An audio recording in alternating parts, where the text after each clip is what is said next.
ज्ञानगंगेची अविरत साधना Bhagirath IAS academy Pune UPSC MPSC आणि इतर स्पर्धा परीक्षात यश मिळवण्यासाठी भगीरथ IAS अकॅडमी पुणे प्रवास उद्दिष्ट पूर्तीचा मोबाईल नंबर 9090906777 997029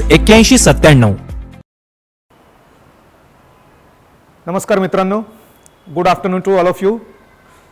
परवाच्या दिवशी MPSCने हा मुख्य परीक्षेचा सिलेबस डिक्लेअर केला आहे आणि मला वाटतं सर्वांनी तुम्ही तो बघितलेला सुद्धा असेल.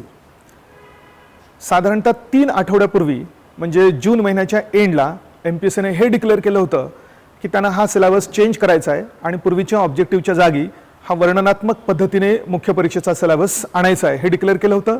आणि त्याचं एक स्ट्रक्चर कसं असेल, मुख्य परीक्षेचं सगळं स्ट्रक्चर हे त्यांनी त्यावेळी डिक्लेअर केलं होतं. ते डिक्लेअर केल्यानंतर आपण आपलं एक सेशन त्यावेळी अरेंज केलं होतं. त्या सेशनमध्ये आपण ही गोष्ट बघितली होती की हे संपूर्ण स्ट्रक्चर UPSCच्या धर्तीवर त्यांनी केलेलं आहे. आणि त्यावेळी त्या सेशनमध्ये मी हे सुद्धा म्हटलं होतं की जर स्ट्रक्चर UPSC सारखं असेल तर संपूर्ण सिलेबस सुद्धा UPSCच्या धर्तीवर केला जाण्याची शक्यता आहे. आणि काल आपण बघितल्यानंतर आपल्याला ती गोष्ट योग्य असल्याचं दिसलेलं आहे. तर हा संपूर्ण सिलेबस थोडेसे मायनर चेंजेस जर सोडले तर त्यांनी UPSCच्या धर्तीवर केले आहेत. तर तेव्हाच्या सेशनमध्ये हा चेंज का अपेक्षित होता याबद्दल सुद्धा आपण चर्चा केलेली आहे. मला वाटतं जर तुम्ही जर समजा आधीचा तो व्हिडिओ बघितलेला नसेल तर तो तुम्ही व्हिडिओ आधी बघा आणि त्याच्यानंतर हा व्हिडिओ आणि हे लेक्चर तुम्ही बघायला पाहिजे. तर मी त्यावेळी हे डिक्लेअर केलं होतं की एकदा सिलेबस आल्यानंतर सिलेबसमध्ये जे काही सगळे मायन्यूट डिटेल्स दिलेले आहेत ते सगळे आपण एकदा चर्चा करूया की जेणेकरून प्रत्येक पेपरचा म्हणजे परीक्षेचा आणि परीक्षेतल्या प्रत्येक पेपरचा नक्की आवाका काय आहे, आपल्याला काय अभ्यासाला सांगितलेलं आहे या गोष्टींबद्दल आपल्याला अधिक चांगल्या पद्धतीने अंदाज येऊ शकेल आणि आपल्या अभ्यासाचं व्यवस्थित नियोजन सुद्धा आपल्याला करता येऊ शकेल. तर आपण क्रमाक्रमाने सुरुवातीला तर आयोगाने दिलेलं जे स्ट्रक्चर आहे ते पुन्हा बघूया आणि मग जे काही इन्स्ट्रक्शन दिलेले आहेत, जे लँग्वेजेसबद्दल आहे, कोणता पेपर कुठल्या भाषेमध्ये लिहायचा याबद्दल काही डिटेल्स त्यांनी सांगितलेले आहेत, त्याबद्दल सुद्धा आपल्याला या ठिकाणी यावरून आपल्याला ते लक्षात येईल. आणि मग नंतर आपण एक एक पेपर घेऊन प्रत्येक पेपरसाठी प्रिस्क्राईब केलेला सिलेबस आणि सिलेबसमधले प्रत्येक मुद्दे तर त्या मुद्द्याबद्दल आपण चर्चा करूया.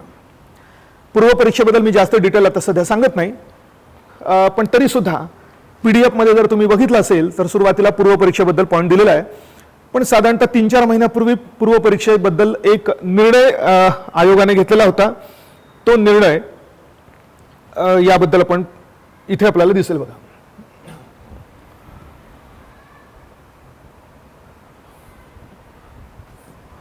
तर बघा, scheme of the examination of preliminary examination हे सगळं आपल्याला माहिती आहे, पण जो निर्णय झाला होता तो पहिल्यांदा वाटल्यास मी सांगून टाकतो. तो निर्णय म्हणजे CSAT परीक्षा ही म्हणजेच पूर्वपरीक्षेचा पेपर 2 हा पेपर यापुढे क्वालिफाईंग असेल हे त्यांनी पूर्वीच डिक्लेअर केलेलं आहे आणि आत्ताच्या या स्कीम ऑफ द एक्झामिनेशनमध्ये पुन्हा त्यांनी ते पुन्हा डिक्लेअर केलेलं आहे.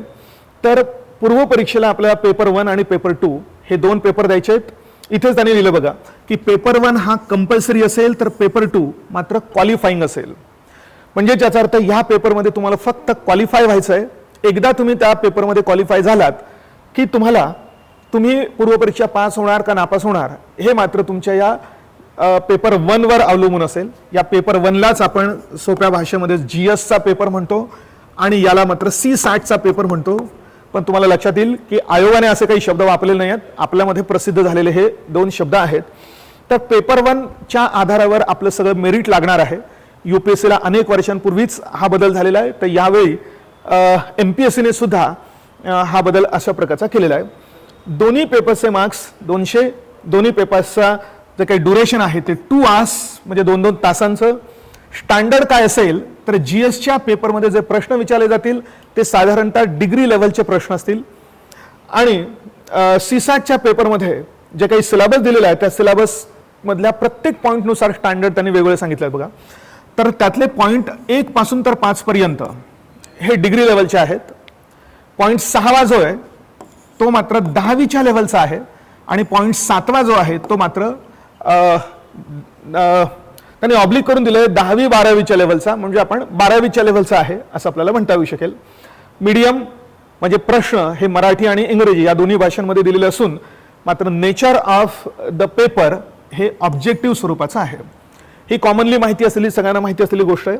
इथे जी काही टीप दिलेली आहे ती टीप मात्र व्यवस्थित लक्षात घ्या बघा. सामान्य अध्ययन पेपर नंबर 2 म्हणजे सिसॅटचा पेपर हा अर्हताकारी क्वालिफाईंग असून अर्हता प्राप्त करण्यासाठी किमान 33% गुण मिळवणे आवश्यक राहील. म्हणजे त्याचा अर्थ ह्या 200 पैकी तुम्हाला 33% म्हणजे किती झाले तर जवळजवळ 66.66 इतके मार्क्स तुम्हाला मिळवणं अपेक्षित असेल. या पेपरमध्ये किमान 33% गुण प्राप्त करणाऱ्या उमेदवारांचीच पेपर क्रमांक 1 मधील गुणांच्या आधारे राज्यसेवा मुख्य परीक्षेसाठी गुणवत्ता यादी तयार केली जाईल. साधा अर्थ झाला की पेपर 1च्या आधारावरच तुम्हाला मुख्य परीक्षेला चान्स मिळणार का नाही मिळणार हे अवलंबून असणार आहे. आणि याच्यासाठी निगेटिव्ह मार्किंग, त्याला मराठीत त्यांनी म्हटलंय नकारात्मक गुणदान कसं असेल तेही सांगितलंय. पेपर क्रमांक 1 करता आणि पेपर क्रमांक 2 मधल्या डिसिजन मेकिंग आणि प्रॉब्लेम सॉल्व्हिंग चे प्रश्न वगळून, म्हणजे पेपर क्रमांक 1 करता आणि पेपर 2 मधले हे 2 पॉइंट्स उर्वरित करता बाकी सगळ्या गोष्टींना नकारात्मक गुणदान निगेटिव्ह मार्किंग लागू असेल. बऱ्याच जणांनी ह्या वाक्याचा व्यवस्थित अर्थ कळला नाही म्हणून बरेच जण कन्फ्यूज झाले होते. पुन्हा लक्षात घ्या बघा. नकारात्मक म्हणजे निगेटिव्ह मार्किंग कोणाला लागू असेल तर पेपर क्रमांक 1 ला लागू असेल आणि पेपर क्रमांक 2 मधल्या हे 2 टॉपिक सोडता उर्वरित सर्व प्रश्नांना ते लागू असेल. पण पुन्हा लक्षात घ्या, पेपर 1 मधल्या सगळ्या प्रश्नांना निगेटिव्ह मार्किंगची सिस्टम लागू असेल आणि पेपर 2 मधले डिसिजन मेकिंगशी संबंधित प्रश्न आणि प्रॉब्लेम सॉल्व्हिंगशी संबंधित प्रश्न वगळता उरलेल्या सगळ्या प्रश्नांना निगेटिव्ह मार्किंग लागू असेल. म्हणजे याचा अर्थ डिसिजन मेकिंग आणि प्रॉब्लेम सॉल्व्हिंग या टॉपिकवर विचारल्या जाणाऱ्या प्रश्नांना मात्र निगेटिव्ह मार्किंग लागू असणार नाही, हा त्याचा अर्थ या ठिकाणी होतोय.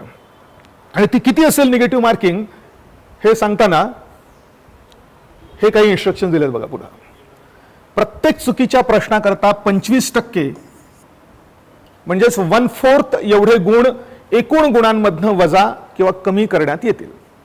याचा अर्थ असा झाला की तुमचे जर 4 प्रश्न चुकले तर एका प्रश्नाच्या मार्का इतके मार्क्स तुमचे वजा होतील.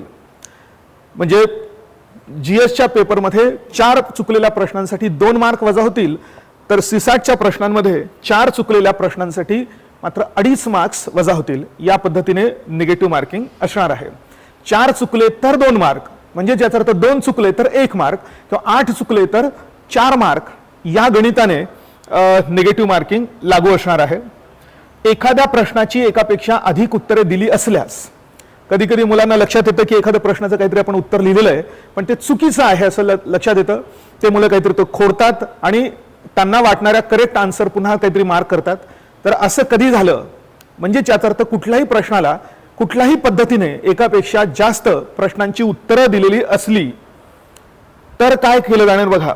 एखाद्या प्रश्नाची एकापेक्षा अधिक उत्तरे दिलेली असल्यास अथवा ज्या उमेदवाराने उत्तरपत्रिका पूर्ण वर्तुळ चिन्हांकित केले नसेल अशा प्रश्नांचे उत्तर चुकीचे समजले जाईल.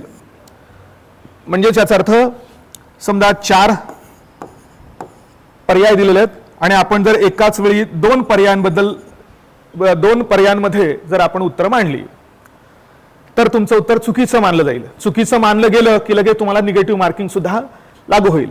किंवा दुसरं त्यांनी म्हटलेलं आहे की एखादं वर्तुळ तुम्हाला समजा 100% माहिती की तिसरा हा ऑप्शन पर्याय योग्य आहे माहिती आहे, तुम्ही त्याचा तो जो काही वर्तुळ तुम्हाला गोल करायचं आहे म्हणजे ते डार्क करायचं आहे ते मात्र तुम्ही अर्धवट डार्क केलं, एवढंच डार्क केलं, समजा थोडासा वर्तुळ राहिलेलं असेल तरी सुद्धा मात्र तुमचं उत्तर चुकीचं असल्याचं मानलं जाईल आणि चुकीचं असल्यामुळे तिथे निगेटिव्ह मार्किंग लागू होणार आहे असं तुम्हाला लक्षात येईल. हे तुम्ही लक्षात घेणं गरजेचं आहे. बऱ्याच वेळा मुलं जेव्हा पूर्वपरीक्षेचा पेपर देतात आणि नंतर घरी येतात त्यावेळी त्यांच्या हातातनं विविध प्रकारच्या चुका झालेल्या दिसतात आणि मग मला इतका स्कोर मिळाला होता किंवा माझे इतके बरोबर पण मात्र मी पास झालो नाही किंवा असं काय होईल. मग याबद्दलची मुलांच्या भरपूर वेगळ्या प्रकारच्या कंप्लेंट्स असतात. तर त्या कंप्लेंट्स येऊ नये याकरता दिलेले इन्स्ट्रक्शन्स, नंतर ॲडमिट कार्डमध्ये जे काही इन्स्ट्रक्शन दिलेले आहेत ते सगळे इन्स्ट्रक्शन तुम्हाला व्यवस्थितपणे माहिती असणं अपेक्षित आहे, त्याकडे दुर्लक्ष करू नका. तर एवढा सगळा अभ्यास करायचा आणि आपण उत्तरपत्रिकेचा कोड ABCD पैकी तोच मात्र प्रश्नपत्रिकेचा कोड उत्तरपत्रिकेवर लिहिलाच नाही असं व्हायला नको. चुकीच्या ठिकाणी तो मार्क केलेला असेल, तुमचं काय नंबर लिहायचा असेल तर तो झाला नाही असं नको व्हायला. त्यामुळे अभ्यास केलेला आहे आपण, पण ह्या गोष्टीकडे सुद्धा व्यवस्थित लक्ष द्या. आणि तिसरा पॉईंट म्हटलाय, वरील प्रमाणे कार्यपद्धतीचा अवलंब करता एकूण अंतिम गुणांची बेरीज अपूर्णांकात आली असेल तरी सुद्धा ती अपूर्णांकातच ठेवली जाईल, म्हणजे त्याची राऊंडिंग केली जाणार नाही. कारण राऊंडिंग केल्यानंतर जर समजा एकाच मार्कांवर अनेक जण असतील तर नक्की कुणाला घ्यायचं, कुणाला पास करायचं, कुणाला वगळायचं हे ठरवणं अवघड होईल. म्हणून याकरता त्यांनी हे इन्स्ट्रक्शन दिलंय. पूर्वीपासूनच इन्स्ट्रक्शन आहे हे, की जर गुणांची बेरीज अपूर्णांकात येत असेल तर ती अपूर्णांकातच ठेवली जाईल व पुढील कार्यवाही त्याच्या आधारे केली जाईल. पुढील कार्यवाही म्हणजेच whether you are going to be selected or not selected will depend upon this particular ratio और प्रपोर्शन, हा अर्थ झालाय. आणि चौथा इन्स्ट्रक्शन, एखाद्या प्रश्नाचं उत्तर अनुत्तरित असेल, तुम्ही कुठलंच मार्क केलेलं नसेल, तर अशा वेळी मात्र त्या प्रश्नांना नकारात्मक गुणांची पद्धत लागू केली जाणार नाही. म्हणजे इथे असा अर्थ झाला की प्रश्नांचं उत्तर करेक्ट मार्क केलं तर तुम्हाला त्या प्रश्नाच्या मार्का इतके मार्क्स मिळतील. चुकीचं मार्क केलं तर मात्र निगेटिव्ह मार्किंग लागू होईल. आणि मार्कच नाही केलं तर मात्र कुठलीही निगेटिव्ह मार्किंग तुमची त्याला लागू होणार नाही. म्हणजे 0 मार्क मिळतील पण वजा मार्क होणार नाहीत असा त्याचा अर्थ होतोय. तर ह्या गोष्टी याच्याबद्दलच्या झाल्यात. त्यानंतर हा राज्यसेवेच्या पूर्व परीक्षेचा सिलेबस आहे, त्यात कुठलाही चेंज नाही आहे. त्यामुळे let us not go into the details of this syllabus. त्यानंतर हा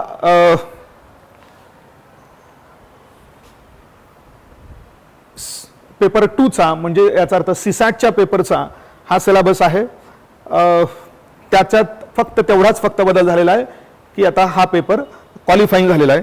पण आपला आजचा जो काही मूळ डिस्कशनचा मुद्दा आहे तो राज्यसेवेच्या बदललेल्या मुख्य परीक्षेबद्दल आहे. तर त्याबद्दल आपण पॉइंट्स बघूया. बघा, तर ही जी स्कीम दिलेली आहे, ही स्कीम आपण त्याच वेळी बघितली होती, त्याच्याबद्दल डिस्कशनही केलं होतं. ती थोडक्यात बघूया आणि मग लगेच सिलेबसच्या मुद्द्यांकडे आपण जाऊया. बघा, राज्यसेवा मुख्य परीक्षा, main examination, scheme of the examination, की नक्की एक्झामिनेशनचा पॅटर्न आणि स्ट्रक्चर कसं आहे त्याबद्दल पॉइंट्स. त्याच्यात तुम्हाला दिसेल रिटन एक्झामिनेशन आणि इंटरव्ह्यू अँड पर्सनॅलिटी टेस्ट. म्हणजे त्याचा अर्थ मुख्य परीक्षा ही या 2 टप्प्यांची मिळून बनलेली असेल.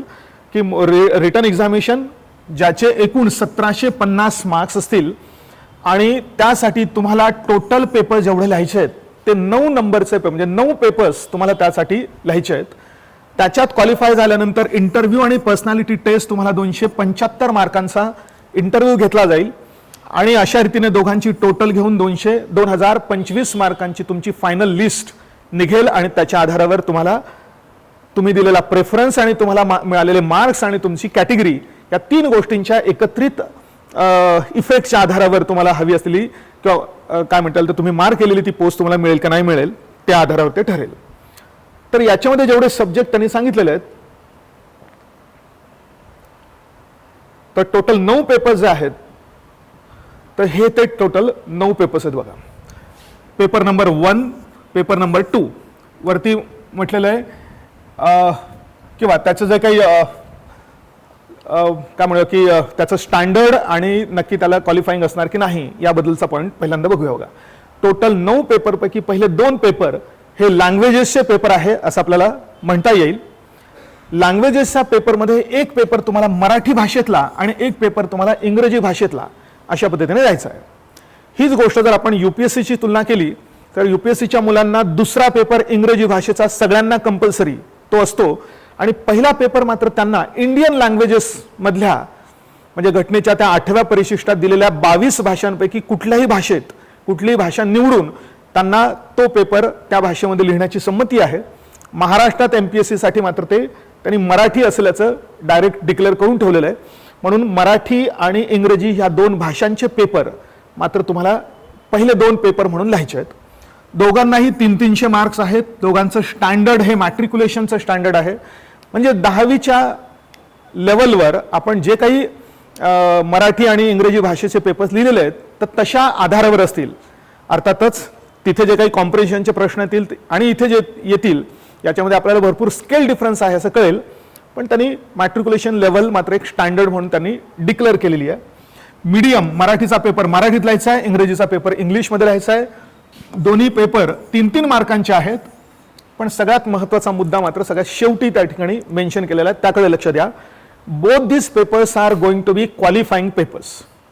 म्हणजेच या दोन्ही भाषांमध्ये तुम्हाला जेवढे मार्क्स मिळतील ते मार्क्स तुमचे फायनल मेरिटसाठी गृहीत धरले जाणार नाहीत आणि तुम्हाला फक्त 25% मार्क्स क्वालिफिकेशन म्हणजे क्वालिफाय होण्यासाठी आवश्यक असणार आहेत.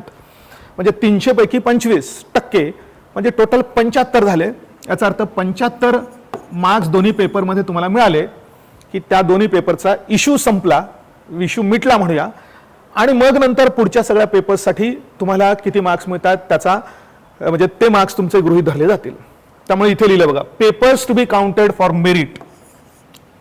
म्हणजे गुणवत्ता यादी तयार करण्यासाठी कोणते कोणते पेपर्स आणि त्यात मिळालेले मार्क्स काउंट केले जातील, तर हे पुढचे सगळे पेपर्स आहेत. म्हणजे 9 मधले 2 गेले, राहिले 7 पेपर. तर हे 7 पेपर ते कोणते ते लक्षात घ्या बघा. तर पेपर 3 हा एक एसेचा पेपर आहे. 250 मार्कांचा एसे पेपर सांगितलाय. लेवल सांगितले ग्रॅज्युएशन, भाषा सांगितलेली आहे मराठी ऑब्लिक इंग्लिश. म्हणजे तुम्ही हा एसे मराठीत लिहू शकता किंवा इंग्लिशमध्ये लिहू शकता आणि 3 मार्क्स 3 तास त्या एसेच्या पेपरसाठी तुम्हाला उपलब्ध असतील. तर पहिला पेपर म्हणजे मेरिटसाठीचा पहिला पेपर आणि एकूणातला तिसरा पेपर हा एसेचा पेपर अशा प्रकारचा असेल. पुढचे जे 4 पेपर्स आहेत 1, 2, 3, 4 म्हणजे पेपर 4, 5, 6, 7 हे जीएसचे 4 पेपर्स आहेत. म्हणजे लक्षात घ्या, पेपर 4 हा GS1 चा पेपर आहे, पेपर 5 GS2 चा, पेपर 6 GS3 चा आणि पेपर 7 GS4 चा. बऱ्याच वेळा या पेपरची संख्या आणि त्याचा क्रमांक मुलं विसरून जातात. जे लक्षात ठेवतात ते हे पॉइंट्स असणार आहेत. तर GS1 paper, GS2 paper, GS3 paper आणि GS4 पेपर असे 4 GSचे papers. Every paper carries 250 marks, 250 marks आहेत. लेवल जी काही असणार आहे ती ग्रॅज्युएशनची लेवल आणि ज्या भाषेमध्ये तुम्हाला लिहिता येतील हे 4ही पेपर्स त्यांना सगळ्यांना मराठी ऑब्लिक इंग्लिश असं म्हटलेलं आहे. म्हणजे तुम्ही एक तर मराठीत किंवा एक तर इंग्लिशमध्ये लिहू शकता आणि सर्व ठिकाणी तसं सांगितलेलं. याचा अर्थ असाही झाला की तुम्ही पेपर जीएसचा एक पेपर मराठीत दुसरा पेपर इंग्लिशमध्ये लिहू शकता असा त्याचा प्रॅक्टिकल अर्थ होतोय. असं नाही आहे UPSC प्रमाणे की जीएसचे सगळे पेपर एक तर तुम्हाला मराठीत लिहायचे किंवा एक तर इंग्लिशमध्ये लिहायचे आहेत असा प्रकार या ठिकाणी नाहीये. हे प्राथमिक दृष्ट्या या ठिकाणी आपल्याला दिसतंय. म्हणून तुम्हाला हव्या असलेल्या भाषेमध्ये जीएसचे पेपर तुम्हाला लिहिता येतील. पुन्हा लक्षात घ्या की तुम्ही एक पेपर मराठीमध्ये, दुसरा पेपर इंग्लिशमध्ये, तिसरा पेपर पुन्हा मराठीत किंवा चौथा पेपर अजून कुठल्या तुम्हाला हव्या दोघांपैकी कोणत्याही भाषेत तुम्ही लिहू शकतायत असा प्रॅक्टिकल याचा अर्थ झालेला आहे. पुढच्या इन्स्ट्रक्शनमध्ये मात्र लिहिलंय ते आपल्याला पुढे कळेलच. फक्त ज्या भाषेत तुम्ही लिहिणार आहात ती भाषा तुम्हाला आधीच सांगायला पाहिजे असते. म्हणजे मेन्सचा फॉर्म भरताना तुम्हाला ती भाषा आधी सांगायची आहे की तुम्ही कोणता पेपर कोणत्या भाषेत लिहिणार आणि त्याच्या आधारावर मग आयोगाला पेपर चेकर्स आणि त्यांची संख्या त्याचं काही प्लॅनिंग असेल ते त्यांना ते करता येऊ शकेल. ही मात्र गरजेची गोष्ट आहे. पण पुढे त्याच्यातही म्हटलं की तुम्ही ते सांगितलं नाही किंवा ज्या जी लँग्वेज सांगितलेली आहे त्याच्यापेक्षा वेगळ्या लँग्वेजमध्ये जर तुम्ही उत्तर लिहिलं तर मात्र तुम्हाला तुमचा पेपर असेस केला जाणार नाही असंही पुढचं इन्स्ट्रक्शन आहे. आणि लगेच आपल्याला ते लक्षात येईल की तसं असेल तरच याला सांगायला काहीतरी अर्थ आहे. तर हे 4 पेपर जीएसचे असतील. 4ही पेपर्स कसे आहेत तर मॅन्डेटरी आहेत म्हणजे कंपल्सरी आहेत आणि कुठल्या प्रकारचे असतील तर कन्व्हेन्शनल आणि डिस्क्रिप्टिव्ह पद्धतीने ते असतील. म्हणजे ज्याचा अर्थ वर्णनात्मक पद्धतीने हे 4ही पेपर्स असणार आहेत. तर हे झाले 7 मधले पहिले 5 पेपर. आता उरलेल्या 7 मधले हे जे काही 2 पेपर्स आहेत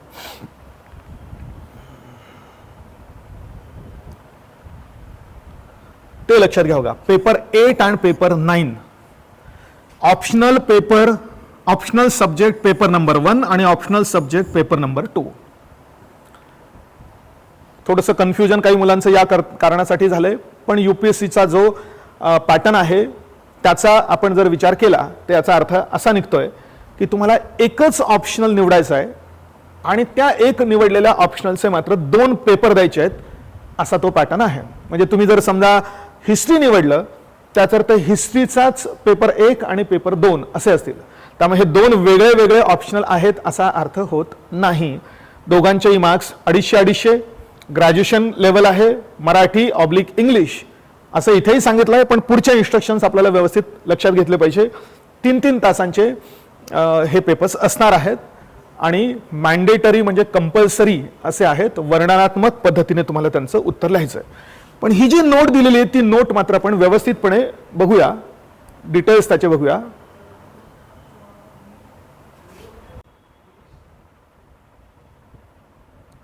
बघा, the candidates will have the option to answer the question paper in Marathi or English. पण कुठल्या पेपरसाठी? फॉर पेपर 3 टू पेपर 7 म्हणजे याचा अर्थ एसेचा पेपर आणि GSचे 1, 2, 3, 4 हे 4 पेपर. या 5 टोटल पेपरसाठी तुम्हाला ऑप्शन असेल की तुम्ही एकतर मराठीत लिहा किंवा इंग्लिशमध्ये लिहा. पुन्हा त्याने असं म्हटलेलं नाही की जे निवडाल तेच सगळ्या पेपरसाठी कॉमन असलं पाहिजे असं कुठे लिहिलेलं नाही आहे. म्हणजे याचा अर्थ मी आधी म्हटल्याप्रमाणे तुम्ही एक पेपर मराठीत दुसरा पेपर इंग्लिशमध्ये असं कुठेही तुम्ही लिहू शकता असा प्रॅक्टिकल त्याचा अर्थ होतोय. म्हणून पहिल्या 7 मेरिट पेपरपैकी पहिले 5 पेपर एसेचा पेपर आणि GSचे 4 पेपर तुम्हाला ऑप्शन दिलेला आहे. You can write the paper any of these 5 papers in either Marathi or in English. हे पहिलं महत्त्वाचं इन्स्ट्रक्शन या ठिकाणी दिसतंय. दुसरं इन्स्ट्रक्शन काय बघा, फॉर द ऑप्शनल पेपर म्हणजेच याचा अर्थ कितवा झाला शेवटचे म्हणजे मेरिटपैकी 6वा पेपर आणि 7वा पेपर. मेरिटच्या 7 पेपरपैकी शेवटचे 2 paper. The subjects for which the medium has been indicated as Marathi and English can be answered in either Marathi or English. आणि the subjects for which medium has been indicated as English can be answered in English language only.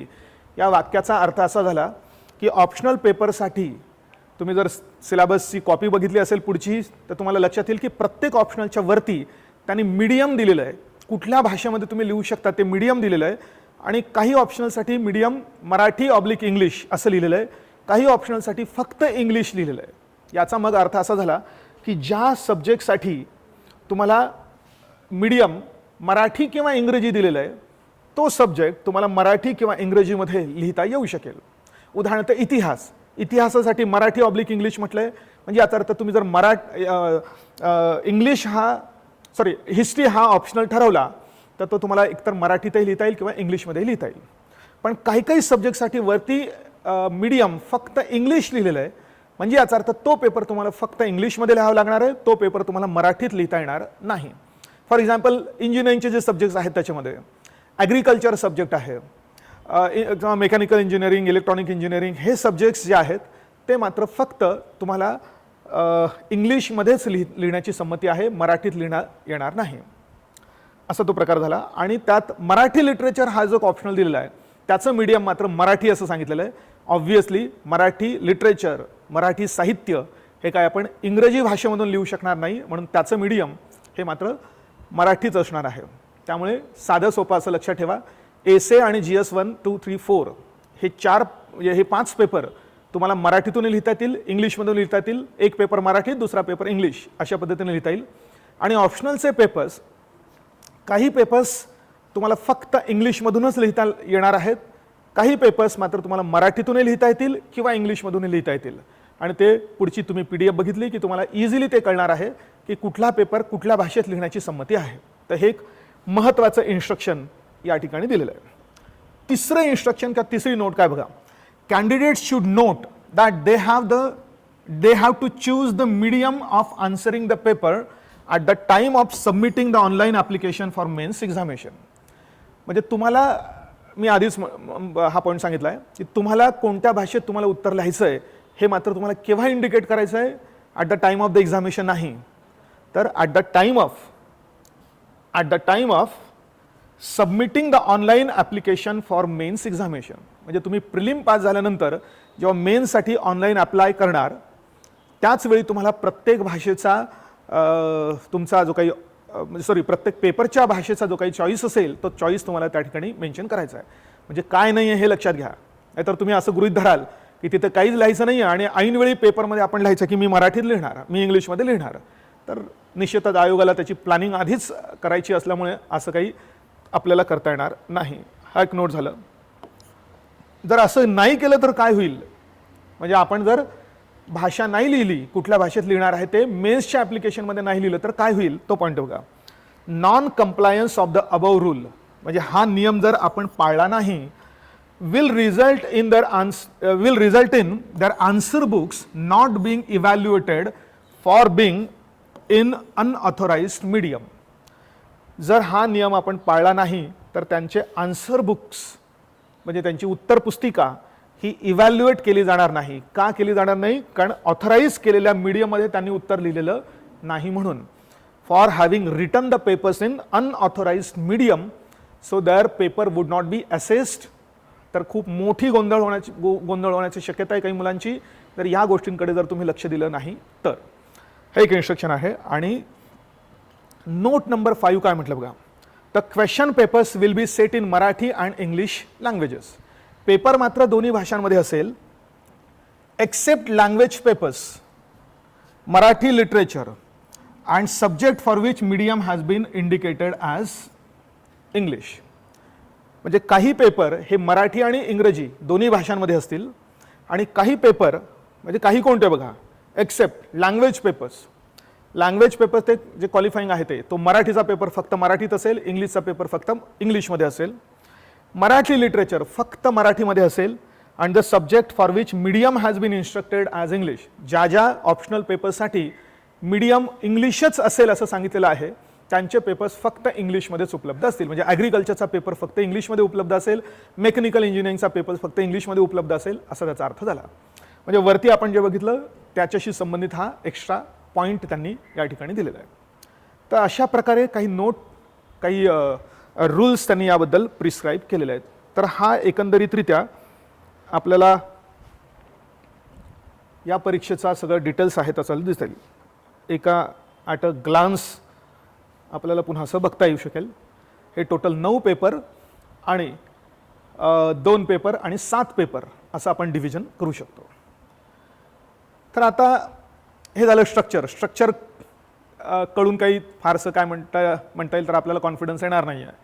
खरा confidence आपल्याला येईल की नक्की प्रत्येक पेपरमध्ये काय syllabus दिलेला आहे, त्याचा स्कोप काय आहे, त्यासाठी आपल्याला काय वाचन करायची आवश्यकता आहे, हे याचा ब्रॉड ओव्हरव्ह्यू एकदा आपल्याला कळला तर मग आपल्याला प्रत्येक पेपर व्यवस्थितपणे प्लॅन करता येऊ शकेल. तर एक एक पेपर आपण त्याबद्दल बघूया बघा.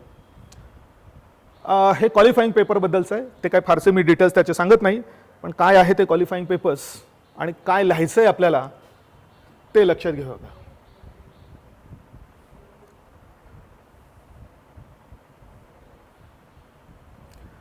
The qualifying paper of Marathi language म्हणजे जे भाषेचे 2 पेपर्स असतील त्यापैकी पहिला मराठीचा पेपर. एक वाक्य काय दिलं बघा. द एम ऑफ द पेपरचा उद्देश is to test the candidates ability to read and understand. विद्यार्थ्यांची कुठली क्वालिटी बघायची आहे तर वाचनाची आणि समजून घेण्याची. तर काय वाचण्याची आणि समजून घेण्याची.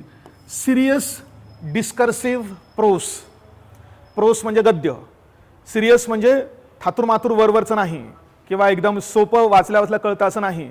तर गहन टॉपिक दिलेला असलेला किंवा गहन कंटेंट असलेला किंवा काहीतरी जरा थोडासा लाईफबद्दलचा कंटेंट असू शकेल किंवा आपण म्हणू की डेमोक्रेसीशी संबंधित म्हणजे आपल्या नॉर्मल लाईफमध्ये जे पण आपण पटकन सोपं आपल्याला कळतं त्याच्यापेक्षा पलीकडे जाऊन असं आपल्याला म्हणता येऊ शकेल.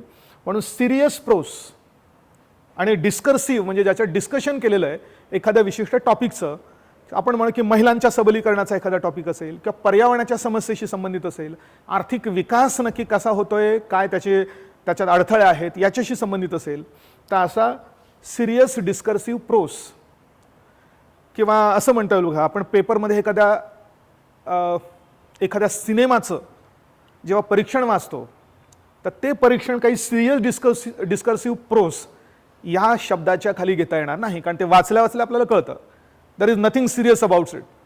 त्याच्यामध्ये फक्त एवढं सांगितलेलं की whether the cinema is good or not, त्याच्यात ॲक्टिंग चांगली आहे का नाही, की याचीच ॲक्टिंग चांगली त्याची नाही चांगली, हे जे काही आपण नॉर्मल वाचतो. किंवा पेपरमध्ये जेव्हा आपण एक साध्या साध्या घटना वाचतो, राजकारणाशी संबंधित काही गोष्टी आपण वाचतो की हा असं म्हटला तो तसं म्हटला, तर हे काही सिरियस प्रोस नसतं.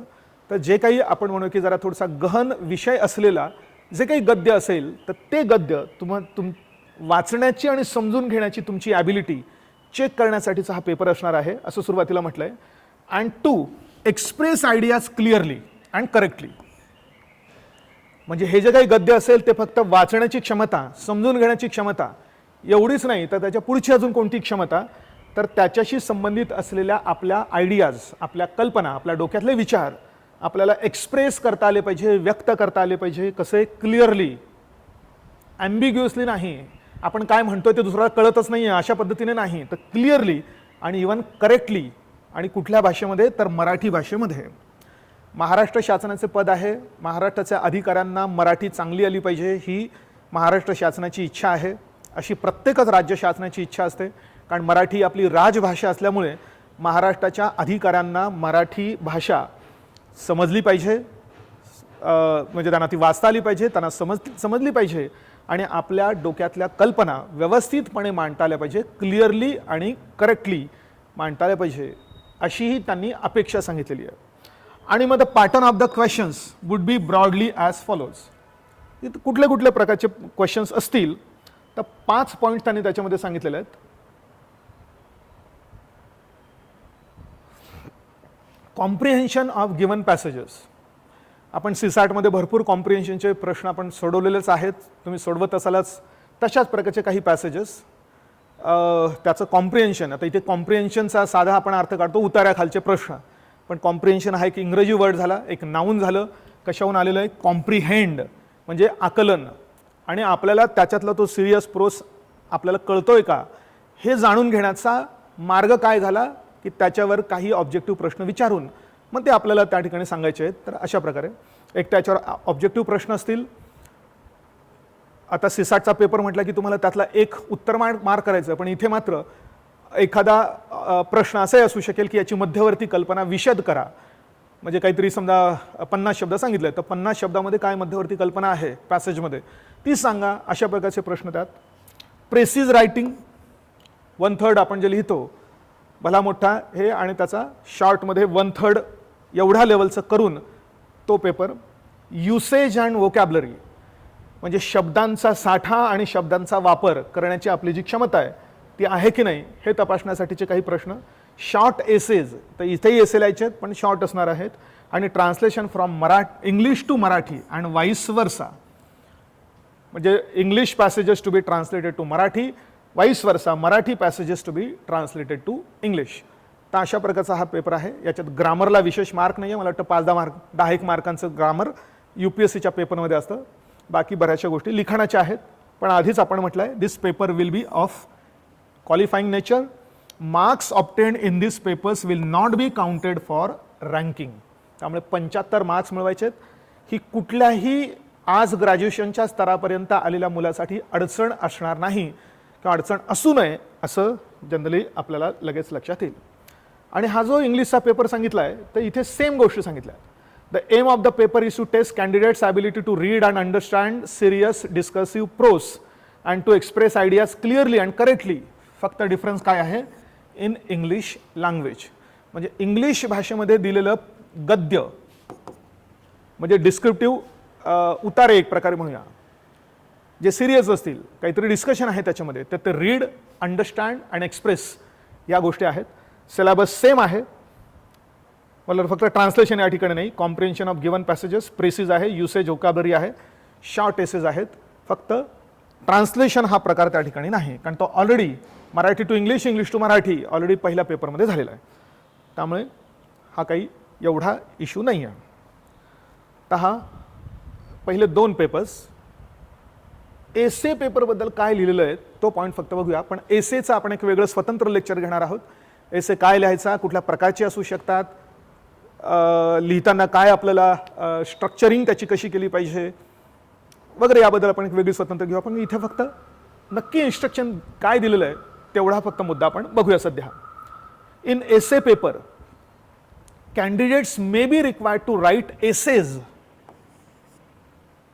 एसे नाही म्हटलेलं आहे, एसेज म्हटलेलं आहे, म्हणजे more than one essays on multiple topics, म्हणजे not one single topic but on more than one topics. म्हणून candidates may be required to write essays on multiple topics. तर यूपीएससीचा आपल्याला रेफरन्स घेता येईल. यूपीएससीमध्ये जेव्हा हा पॅटर्न पहिल्यांदा आला त्यावेळी एकच एसे लिहायचा असायचा, म्हणजे on one single topic the students were required to write just one single essay. त्याच्यानंतर यूपीएससीने 1-2 वर्षानंतरच, मला वाटतं एकाच वर्षानंतर, 2 टॉपिकवर 2 एसे असे लिहायला सांगितले होते. त्यामुळे आताचा त्यांचा जो स्ट्रक्चर आहे तसाच एमपीएससीला कॉमन असेल असं आपण गृहीत धरूया. तर त्याच्यामध्ये 2 सेक्शन दिलेले असतात, सेक्शन ए आणि सेक्शन बी. सेक्शन ए मध्ये एकूण 4 टॉपिक्स दिलेले असतात आणि सेक्शन बी मध्ये एकूण 4 टॉपिक्स दिलेले असतात. आणि या सेक्शन ए मधल्या 4 पैकी एक तुम्हाला निवडायचा आहे. त्याच्यावर तुम्हाला 1000 ते 1200 शब्दांमध्ये एसे लिहायचा असतो यूपीएससीला.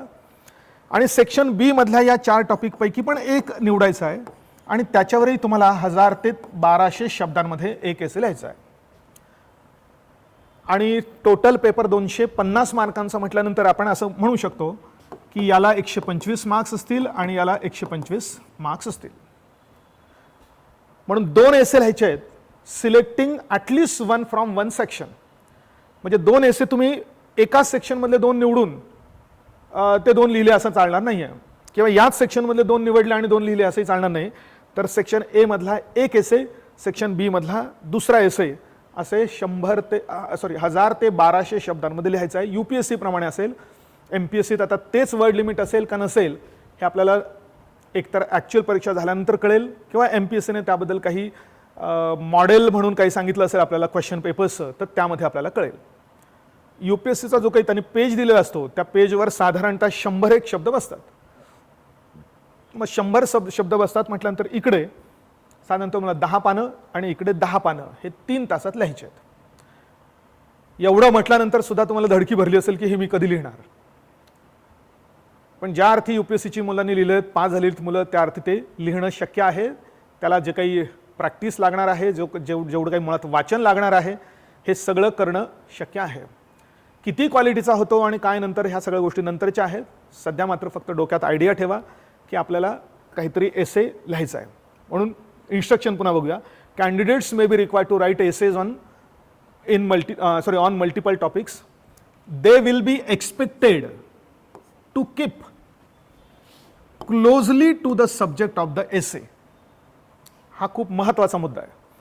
एवढे 1000 शब्द लिहायचे, त्या 10 पानं लिहायचे म्हटल्यानंतर काय काय समस्या निर्माण होऊ शकतात. पहिली समस्या की 2-3 पानं लिहिल्यानंतरच आपला सगळा अभ्यास संपून गेला आहे असं होऊ शकतं.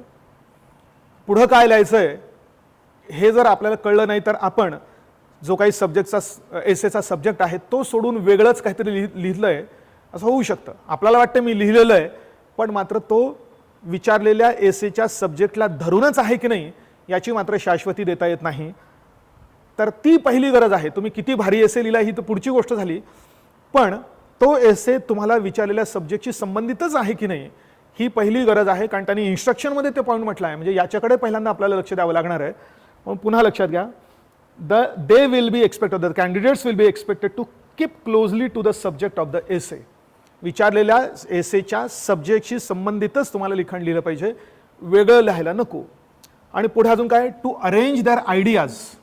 एसे लिहिताना ज्या काही त्यांच्या मुलांच्या डोक्यात कल्पना असतील तर त्या आयडियाज अरेंज करायच्यात in orderly fashion and to write concisely. म्हणजे जेवढ्या काही आयडियाज करायच्या त्या ऑर्डरली फॅशन. असं नको की पहिला एसेमधला पहिला पॅराग्राफ वेगळाच, दुसरा वेगळाच वाटतोय, तिसरा वेगळाच वाटतोय आणि फक्त पॅराग्राफ उचलून त्या ठिकाणी असे फक्त मांडलेले आहेत आणि त्याच्यात कुठल्याही प्रकारची मध्यवर्ती कल्पनाच दिसत नाही आहे. आणि काहीतरी पॅचवर्क झाल्यासारखं ते केलेलं आहे, तर तो एसे असा मात्र असता कामा नये. म्हणजे there should be total contacts or we can say there should be a central thread running through your total essay. एक मध्यवर्ती धागा तुमच्या त्याच्यातून जातोय, so that every paragraph is actually connected with the next paragraph. They should not be just a patchwork. त्याच्यात orderly fashion असली पाहिजे, structuring व्यवस्थित असली पाहिजे. Your idea should be expressed in such a way that they are suppose to be connected to one another. That is one important aspect of this essay writing. Content हा वेगळा मुद्दा झाला, पण तो कसा लिहितोय, त्याची ड्राफ्टिंगची ॲबिलिटी कशी आहे, याला सुद्धा महत्त्व असणार आहे. आणि टू राईट कन्साइजली, कन्साइजली म्हणजे शॉर्टली. शॉर्टलीचा अर्थही असा झाला की आपल्याला जे लिहायचं आहे ते लिहिण्यासाठी आपण जेवढ्या शब्दांचा वापर केलेला आहे त्या शब्दांची संख्या ही कमीत कमी असावी. म्हणजे थोडक्यात म्हणता येईल की कमीत कमी शब्दांचा वापर करून आपल्याला आपल्या डोक्यातल्या कल्पना त्या ठिकाणी लिहायच्या आहेत. म्हणजे एक संकल्पना स्पष्ट करण्यासाठी जास्तीत जास्त शब्द वापरलेले नसावे. तर ही पण एक क्वालिटी आहे मुलांची, किंवा ही क्वालिटी तुम्हाला डेव्हलप करावी लागेल की कन्साइजली कसं लिहायचं आहे. शॉर्ट्स सेंटेन्सेस शॉर्ट असले तरी चालणार आहेत, पण आयडिया मात्र कमीत कमी शब्दांचा वापर करून आपल्याला एक्सप्रेस करता आली पाहिजे, असा या गोष्टीबद्दलची अपेक्षा. तर याच्याबद्दल आपण पुन्हा नंतर स्वतंत्र डिस्कस करूया. आता पुढचा पेपर घेऊया, पेपर 1.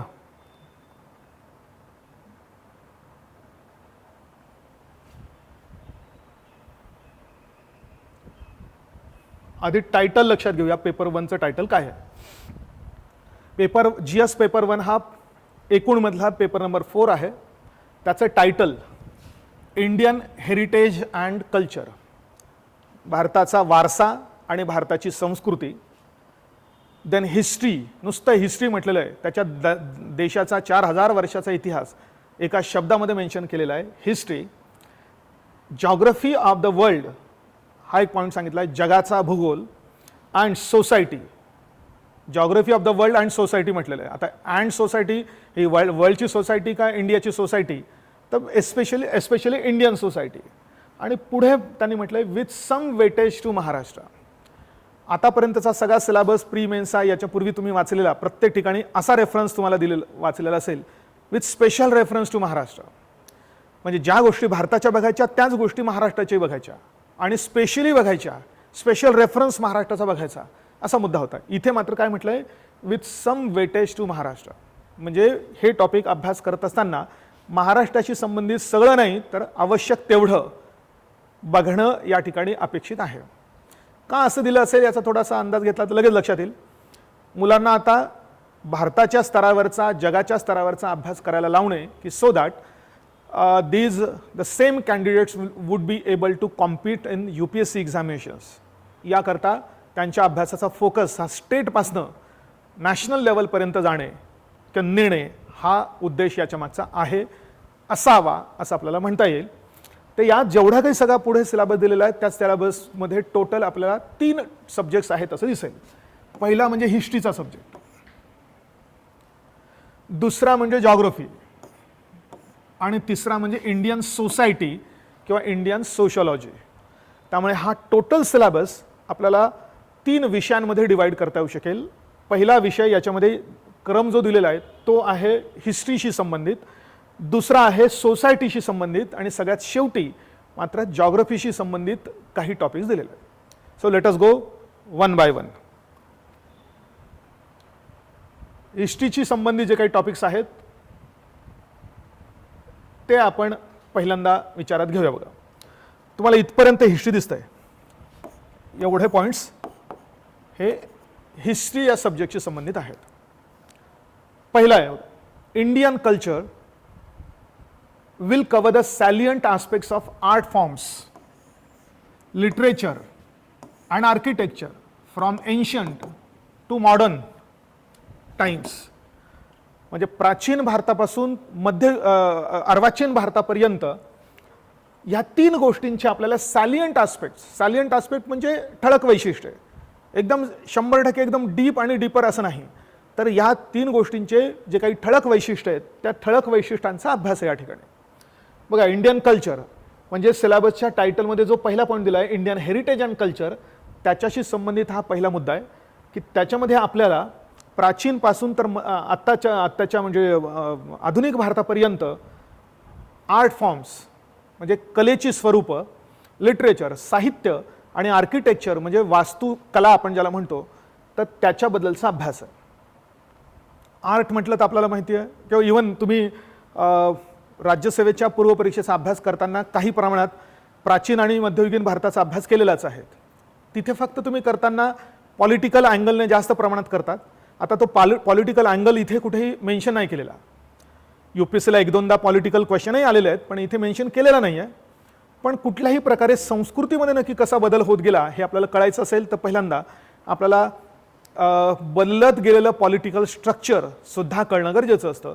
एकदा पॉलिटिकल स्ट्रक्चर त्या कालखंडाचं कळलं की मग नंतर त्या कालखंडात संस्कृती कशी होती, धर्म कसा होता, वास्तुकलेत काय बदल झाले, महिलांच्या स्टेटसमध्ये काय बदल झाला किंवा समाजात नक्की काय बदल झाला, ह्या सगळ्या गोष्टी त्या कालखंडाच्या आपल्याला अभ्यास करणं शक्य होतं किंवा सोपं होतं. तर तो अभ्यास आपल्याला या ठिकाणी करायचा आहे. थोडक्यात थोड्या स्तरावरचा पॉलिटिकल स्टडी आणि mostly cultural study of every age of ancient as well as medieval Indian history हा तुम्हाला त्या ठिकाणी अभ्यास आहे. आर्ट फॉर्म्स, आर्टची स्वरूपं, कलेची स्वरूपं वेगवेगळ्या प्रकारची असतात. त्याचे 2 प्रकार आपल्याला खास सांगता येतील, व्हिज्युअल आर्ट्स आणि परफॉर्मिंग आर्ट्स. व्हिज्युअल आर्ट्स म्हणजे असे आर्ट फॉर्म्स की जे आपल्याला बघून त्यातली कला आपल्याला समजून घ्यायची असते.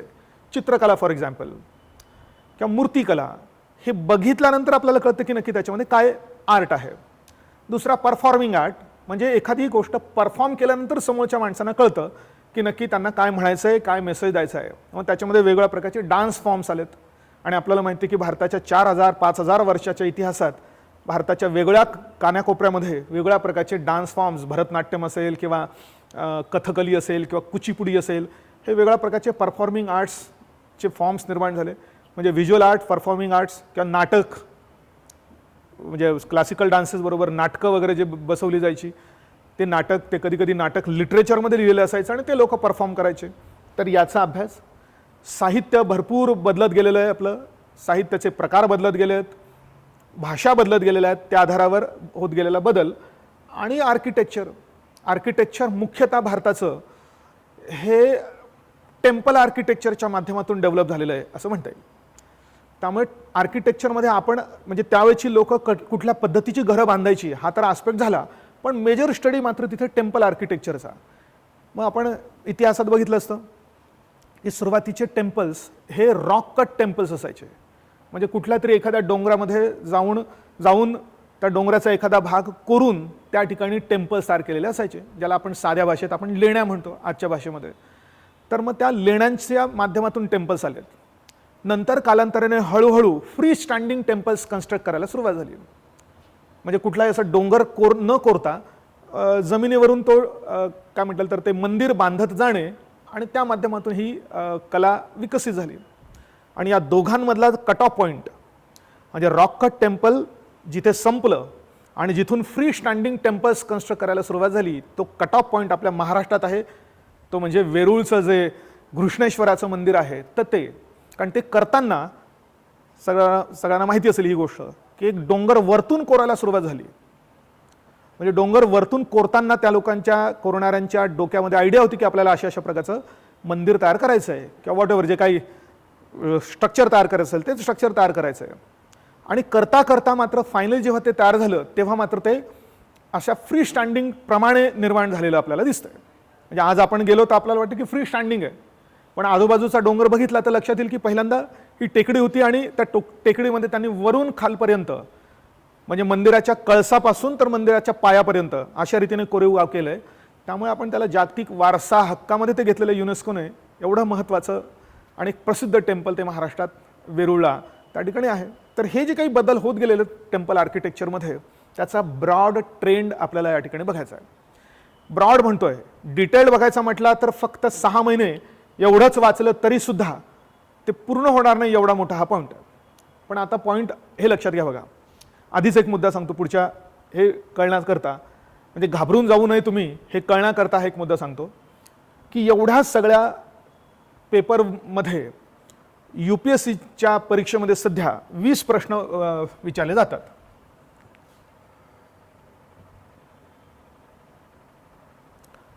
वीस प्रश्न विचारले जातात. या 20 पैकी 10 प्रश्न म्हणजे या संपूर्ण सिलेबसवरचे 10 प्रश्न हे 150 शब्दांमध्ये आणि 10 मार्कांना असे असतात आणि उरलेले 10 प्रश्न हे 250 शब्दांमध्ये आणि 15 मार्कांना असतात. लक्षात घ्या, संपूर्ण सिलेबसवर 10 प्रश्न 150 मार्कांचे 10 मार्कांचे 150 मार्कांसाठी लिहायचे, 150 शब्दांमध्ये लिहायचे, कन्फ्युजिंग होते, वर्ड्स आणि मार्क्स. आणि पुन्हा सेम याच सिलेबसवर 10 प्रश्न 15 मार्कांचे 250 शब्दांमध्ये तुम्हाला लिहायचे आहेत. म्हणजे याचा अर्थ प्रत्येक टॉपिकला किती प्रश्न येणार आहेत? तर प्रत्येक टॉपिकला आता समजा आर्ट आणि कल्चर म्हटलं तर एक प्रश्न कदाचित इकडे आणि एक प्रश्न इकडे अशी येण्याची शक्यता आहे. त्यामुळे तुम्हाला जे काही अभ्यास करायचा आहे तो इतका डिटेल करायचा नाही आहे की जेणेकरून तुम्हाला सगळं आर्टचं कानात बारीक सारीक गोष्टी करायच्या नाही आहेत. तर ब्रॉड ट्रेंड त्यांनी म्हटलेलं आहे, सॅलियंट फीचर्स म्हटलेलं आहे. त्यामुळे तसं बघितलं तर साधारणतः हा अँगल ठेवला तर आपल्याला कमीत कमी वेळेत तो पूर्ण करणं शक्य आहे असं बेसिकली आपल्याला त्या ठिकाणी दिसेल. त्यामुळे लगेचच खूप अभ्यास करायचा असं निष्कर्ष त्यातनं काढू नका. तर हा पहिला पॉईंट या ठिकाणचा आहे. हा जो दुसरा पॉईंट आहे हा एकमेव पॉईंट आहे ह्या संपूर्ण 4 पेपरच्या सिलेबसमधला की जो UPSCच्या सिलेबसमध्ये नाही आहे. And this is the only topic that MPSC has added to the syllabus. Otherwise UPSCच्या मुख्य परीक्षेच्या GS मध्ये हा टॉपिक दिलेला नाही. आणि संपूर्ण सगळ्या सिलेबसचा विचार केला तरी सुद्धा एकमेव टॉपिक की जो UPSC मध्ये नाही आहे पण MPSC मधल्या या सिलेबसमध्ये ॲड केलेला आहे तो म्हणजे हा पॉईंट आहे, भक्ती मुवमेंट, भक्ती चळवळ and its philosophy with special reference to saints movement in Maharashtra. महाराष्ट्रातील संतांच्या चळवळीशी संबंध म्हणजे विशेष संबंध असलेल्या भक्ती मुवमेंटचा अभ्यास आपल्याला करायचा आहे. भक्ती मुवमेंट म्हणजे भक्ती चळवळ आणि त्याच्या मागे जे काही तत्वज्ञान होतं ते तत्वज्ञान.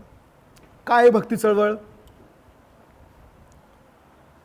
विशेषतः मध्ययुगाच्या सुरुवातीपासून ही भक्ती चळवळ सुरू झाली असं म्हटलं जातं.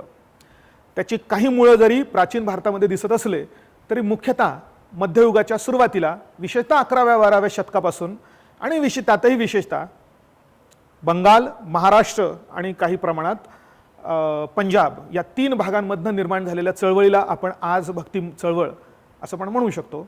बंगालमध्ये चैतन्य प्रभू, बंगाल आणि ओरिसा तेव्हाच्या या प्रदेशामध्ये चैतन्य प्रभू ते निर्माण झाले, त्यांनी अनेक गोष्टी सांगितल्या. इकडे पंजाबमध्ये गुरु नानक हे सुद्धा भक्ती चळवळीच्या सुरुवात म्हणजे भक्ती चळवळीमधनं त्यांचा उदय झाला आणि पुढे एक धर्मच निर्माण झाला.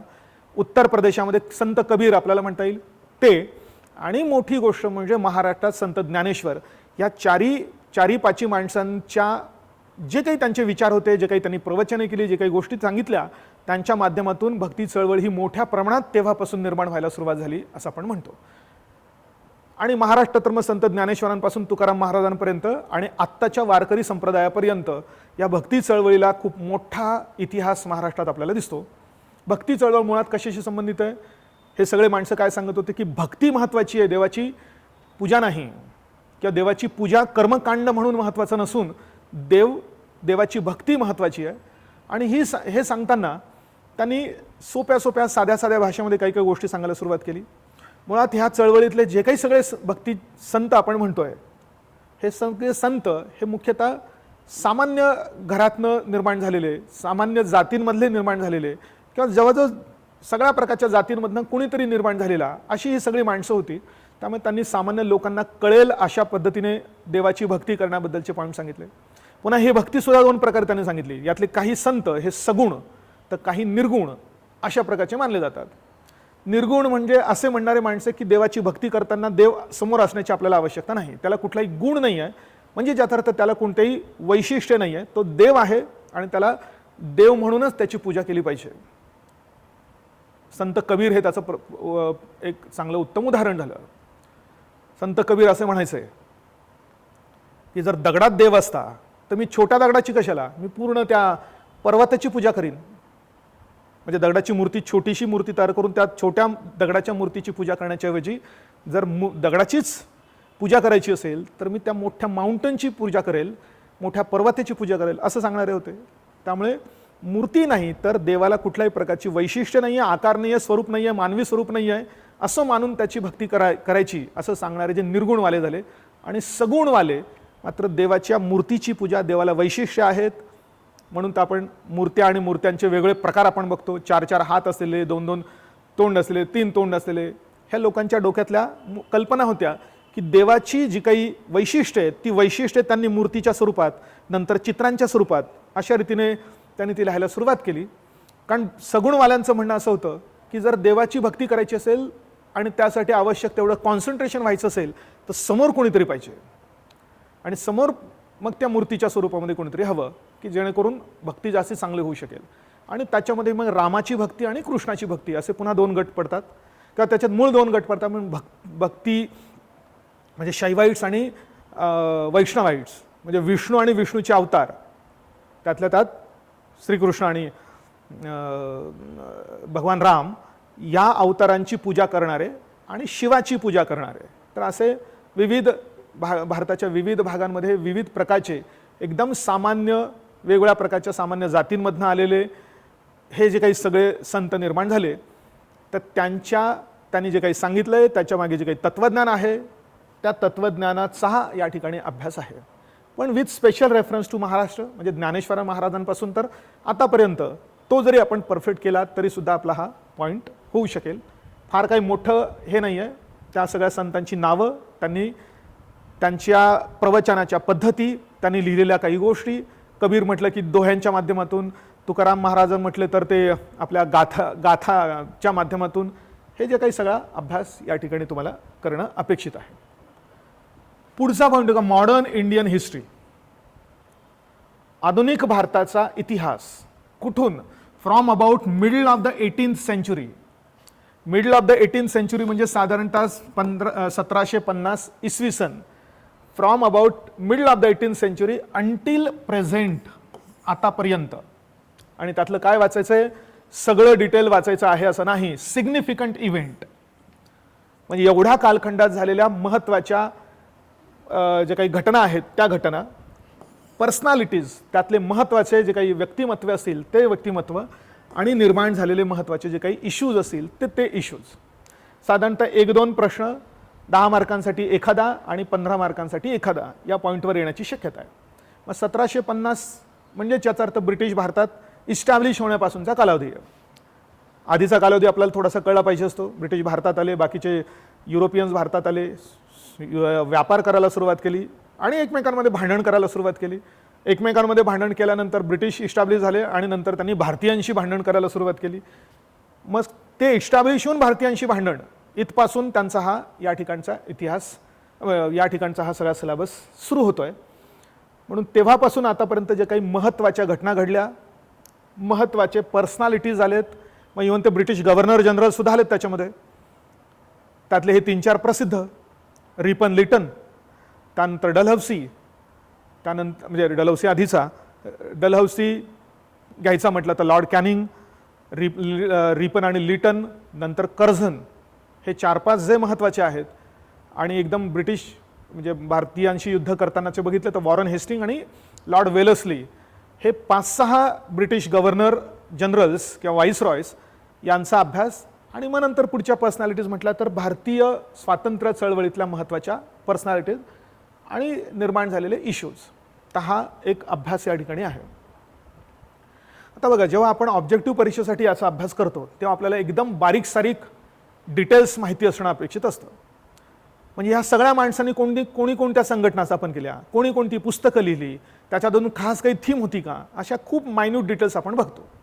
इथे मात्र तशा प्रकारचे मायन्यूट डिटेल्स येणार नाहीत. इथे तुम्हाला ब्रॉड क्वेश्चन जर येणार आहेत. म्हणजे आता लॉर्ड वेलसनी म्हटलं तर त्याने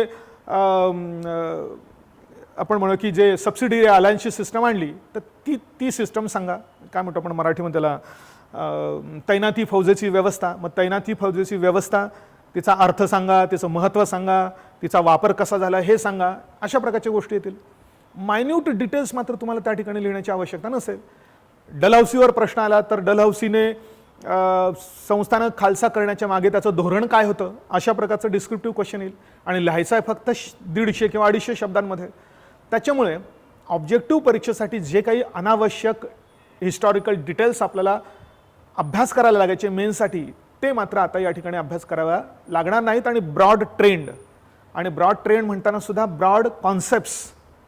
इतिहास म्हणजे फक्त घटनांचा क्रम नाही, इतिहास म्हणजे फक्त झालेल्या घटनांचा ढीग नाही आहे.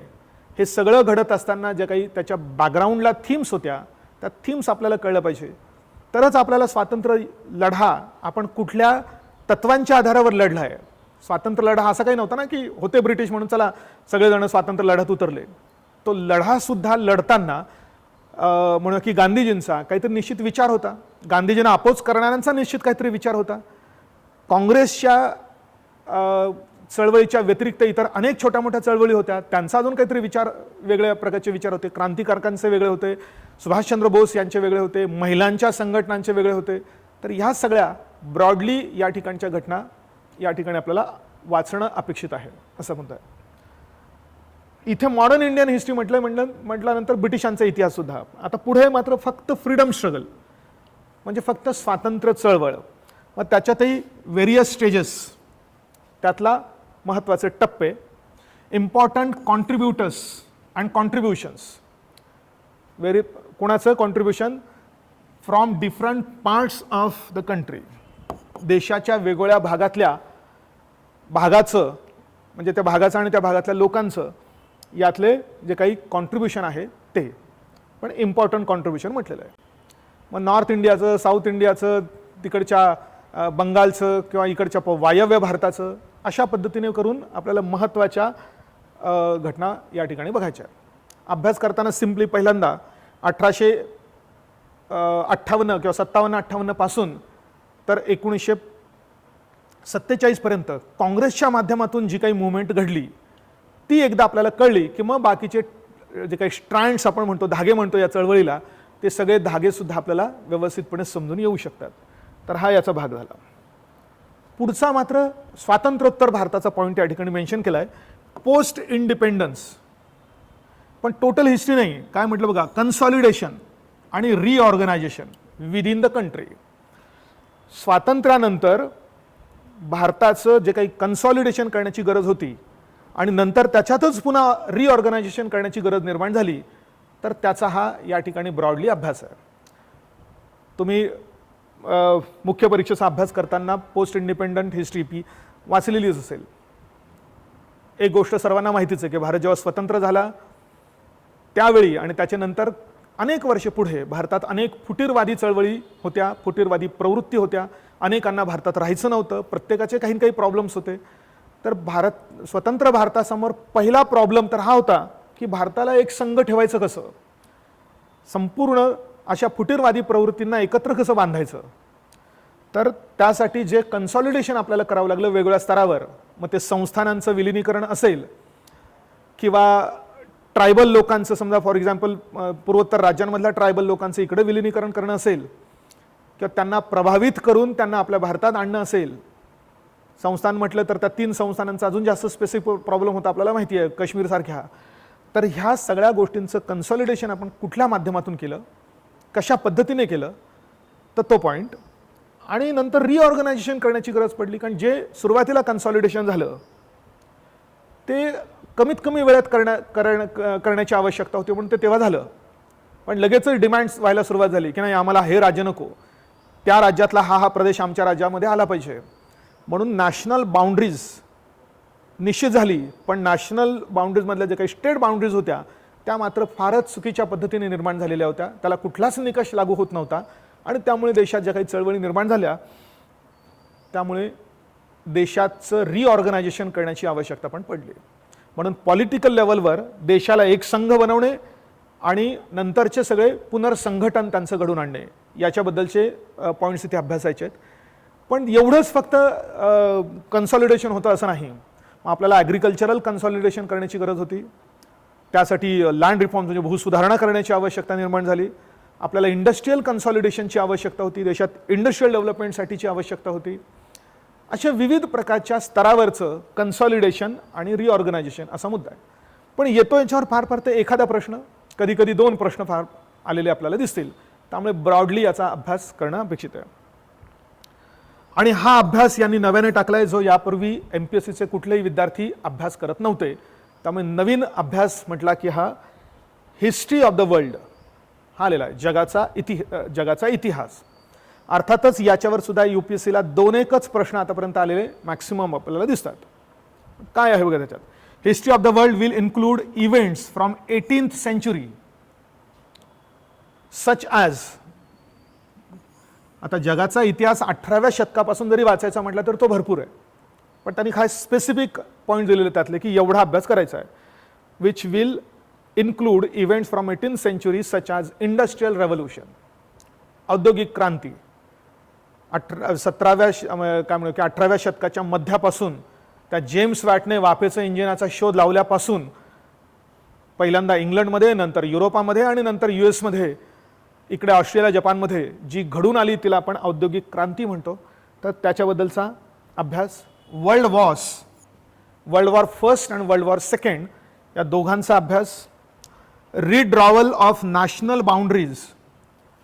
आपल्याला माहिती आहे की 1945 पर्यंत म्हणजे दुसरं महायुद्ध संपेपर्यंत जगातले कित्येक देश हे पारतंत्र्यात होते आणि कुठल्या तरी मोठ्या देशांच्या वसाहती होत्या भारताप्रमाणे. पण 45 नंतर मात्र ट्रेंड सुरू झाला, स्वातंत्र्य देण्याचा ट्रेंड सुरू झाला आणि त्यामुळे जगाचा नकाशा बदलायला लागला. म्हणजे 45च्या आधीचा आणि नंतरचा आपल्याला डिस्टिंक्टली थोडा वेगळा नकाशा आहे असं आपल्याला दिसेल. म्हणून नॅशनल बाउंड्रीज म्हणजे नेशन्स, त्यांच्या बाउंड्रीज त्या रिड्रॉ व्हायला सुरुवात झाली आणि त्याच्या मागच्या ज्या काही घटना आहेत त्या घटना. हा पुढचा पॉईंट त्यांनी मेन्शन केला आहे, पण आधीचा पॉईंट आहे बघा, कॉलनायझेशन, वसाहतीकरण. म्हणजे जगातल्या बड्या राष्ट्रांनी छोट्या राष्ट्रांवर आणि अविकसित राष्ट्रांवर जे काय आपलं आधिपत्य निर्माण केलं त्याच्याशी संबंधित हा कॉलनायझेशनचा पॉईंट झाला, वसाहतीकरण. आणि पहिल्या महायुद्धानंतर मात्र डिकॉलनायझेशन व्हायला सुरुवात झाली. म्हणजे थोडक्यात वसाहतींना स्वातंत्र्य देऊन ते स्वतंत्र देश निर्माण व्हायला सुरुवात झाली. आपण 47 मध्ये स्वतंत्र झालो, पण काही देश मात्र 60च्या दशकापर्यंत सुद्धा पारतंत्र्यात होते.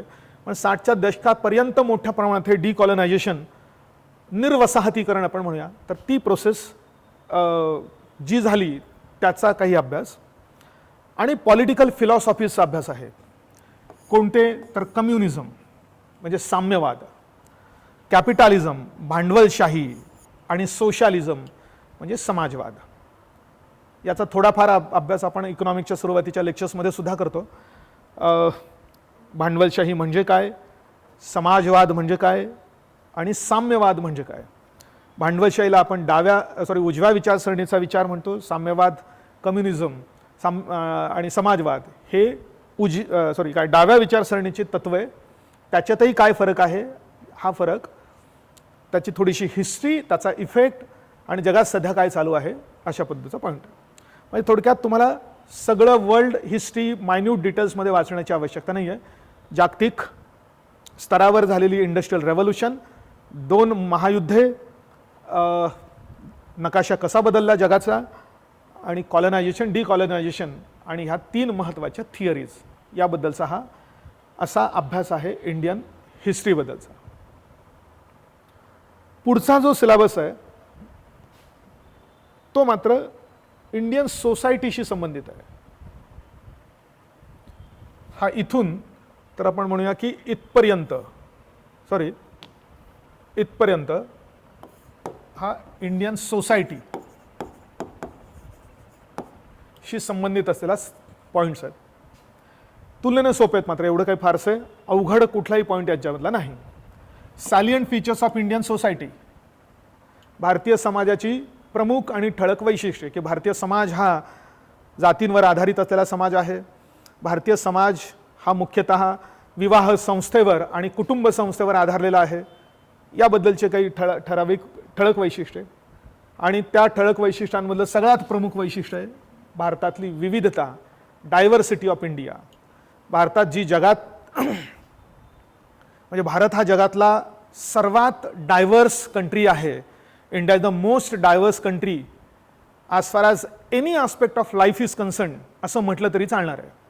म्हणजे मानवापासून तर प्रकृतीपर्यंत, म्हणजे आपल्या निसर्गापर्यंत सर्व दृष्टिकोनातून आपल्याला डायव्हर्सिटी आपल्याला दिसते. म्हणजे इवन एकाच वेळी भारतात जगातला सर्वात थंड प्रदेश आणि जगातला सर्वात उष्ण प्रदेश किंवा उष्ण हवामान एकाच वेळी आपल्याला दिसतं. जगातल्या सगळ्या प्रकारच्या भाज्या फळं हे आपल्याला भारताच्या कानाकोपऱ्यामध्ये एकाच वेळी कुठेतरी पिकवता येऊ शकतात, अशी डायव्हर्सिटी आपल्याला दिसते. आणि मी बऱ्याच वेळा मजेने म्हणतो की भारतात एवढी डायव्हर्सिटी आहे की फक्त भूपृष्ठावर नाही तर भूपृष्ठाच्या खाली भूगर्भात सुद्धा आहे. म्हणजे हिमालय आणि त्याच्या खालचा भाग हा जगातला सगळ्यात तरुण भौगोलिक प्रदेश, जिओलॉजिकल रिजन तो पण आहे. आणि खालचा ज्याला आपण द्वीपकल्पीय भारत म्हणतो, this is one of the oldest parts of the earth असं पण आहे. म्हणजे इवन भूगर्भात सुद्धा आपल्याकडे विविधता आहे. पण इथे मात्र अभ्यास आपल्याला सोशल म्हणजे भारतात असलेल्या माणसांच्या बाबतीतली जी काही विविधता आहे, जातीची, धर्माची, प्रदेशाची, संस्कृतींची, तर त्या विविधतेचा अभ्यास आहे. त्यातनं काय समस्या निर्माण झालेल्या आहेत आणि विविधतेमध्ये एकता कशी निर्माण होत गेली याच्याबद्दलचा हा अशा प्रकारचा पॉईंट आहे. पुढे बघा, role of women and women's organisation. भारताच्या समाज व्यवस्थेचं महत्त्वाचं उदाहरण, महत्त्वाचं लक्षण की एवढा जवळजवळ 50% असलेला महिलांचा जो काही वर्ग आहे त्या वर्गाचं मात्र भारताच्या अर्थव्यवस्थेमध्ये, भारताच्या एकंदरीत विकास प्रक्रियेमध्ये जेवढा सहभाग निर्माण झाला पाहिजे होता तेवढा मात्र तो निर्माण झाला नाही. तो हळूहळू वाढत जातोय, विकसित होत जातोय. त्यासाठी जे काही प्रयत्न झालेले आहेत तर त्याच्याबद्दलचा अभ्यास आहे. म्हणून महिलांच्या आणि महिलांच्या संघटनांची भूमिका असं म्हणतंय. पॉप्युलेशन अँड रिलेटेड इश्यूज, लोकसंख्या आणि लोकसंख्येशी संबंधित असलेले इश्यूज. भरपूर मोठी लोकसंख्या हाच पहिला इश्यू आहे. बरं, त्याला इश्यू मानायचं की नाही इथपासून आपल्याला अभ्यास करायचा आहे. आज जगात सगळे, आपण भारतात एक कॉमन एक वाक्य नेहमी ऐकतो, भारताची कुठलीही समस्या म्हटली की आपण ती लोकसंख्येच्या माथी मारण्याचा प्रयत्न करतो की भारतात एवढी लोकसंख्या म्हटल्यानंतर असं होणारच असं म्हणतो. पण जगातल्या काही देशांनी त्यांच्याकडे असलेली भरपूर मोठी लोकसंख्या ही मात्र तिचा वापर करून घेतला, स्वतःच्या विकासासाठी वापर करून घेतला. हे फार मोठं एक्झाम्पल आहे. चीनचं असेल, मेक्सिकोचं असेल, ब्राझीलचं असेल, या देशांनी फार मोठा विकास आपल्या लोकसंख्येच्या माध्यमातून घडवून घेतला आहे. आपल्याकडे तो झाला नाही. मग त्याच्याशी संबंधित जो काही असोसिएटेड इश्यू आहे तो. त्यानंतर पॉवर्टी म्हणजे दारिद्र्य अँड डेव्हलपमेंटल इश्यूज, दारिद्र्य आणि दारिद्र्याशी संबंधित विकासाचे मुद्दे. नंतर urbanisation, their problems and their remedies म्हणजे नागरीकरण. फार थोडा पॉईंट झाला खरं. नागरीकरण, त्याच्या काय समस्या आहेत आणि त्या समस्या दूर करण्यासाठीचे काय उपाय आहेत आणि शासकीय स्तरावर काय उपाय आहेत, ते एवढा फक्त बेसिक हा अभ्यास आहे. Effects of globalisation on Indian society. आपण जागतिकीकरणाचा जेव्हा अभ्यास करतो तेव्हा दोन आधारे करत असतो. एक म्हणजे इकॉनॉमिक ग्लोबलायझेशन आणि दुसरं म्हणजे सोशल ग्लोबलायझेशन.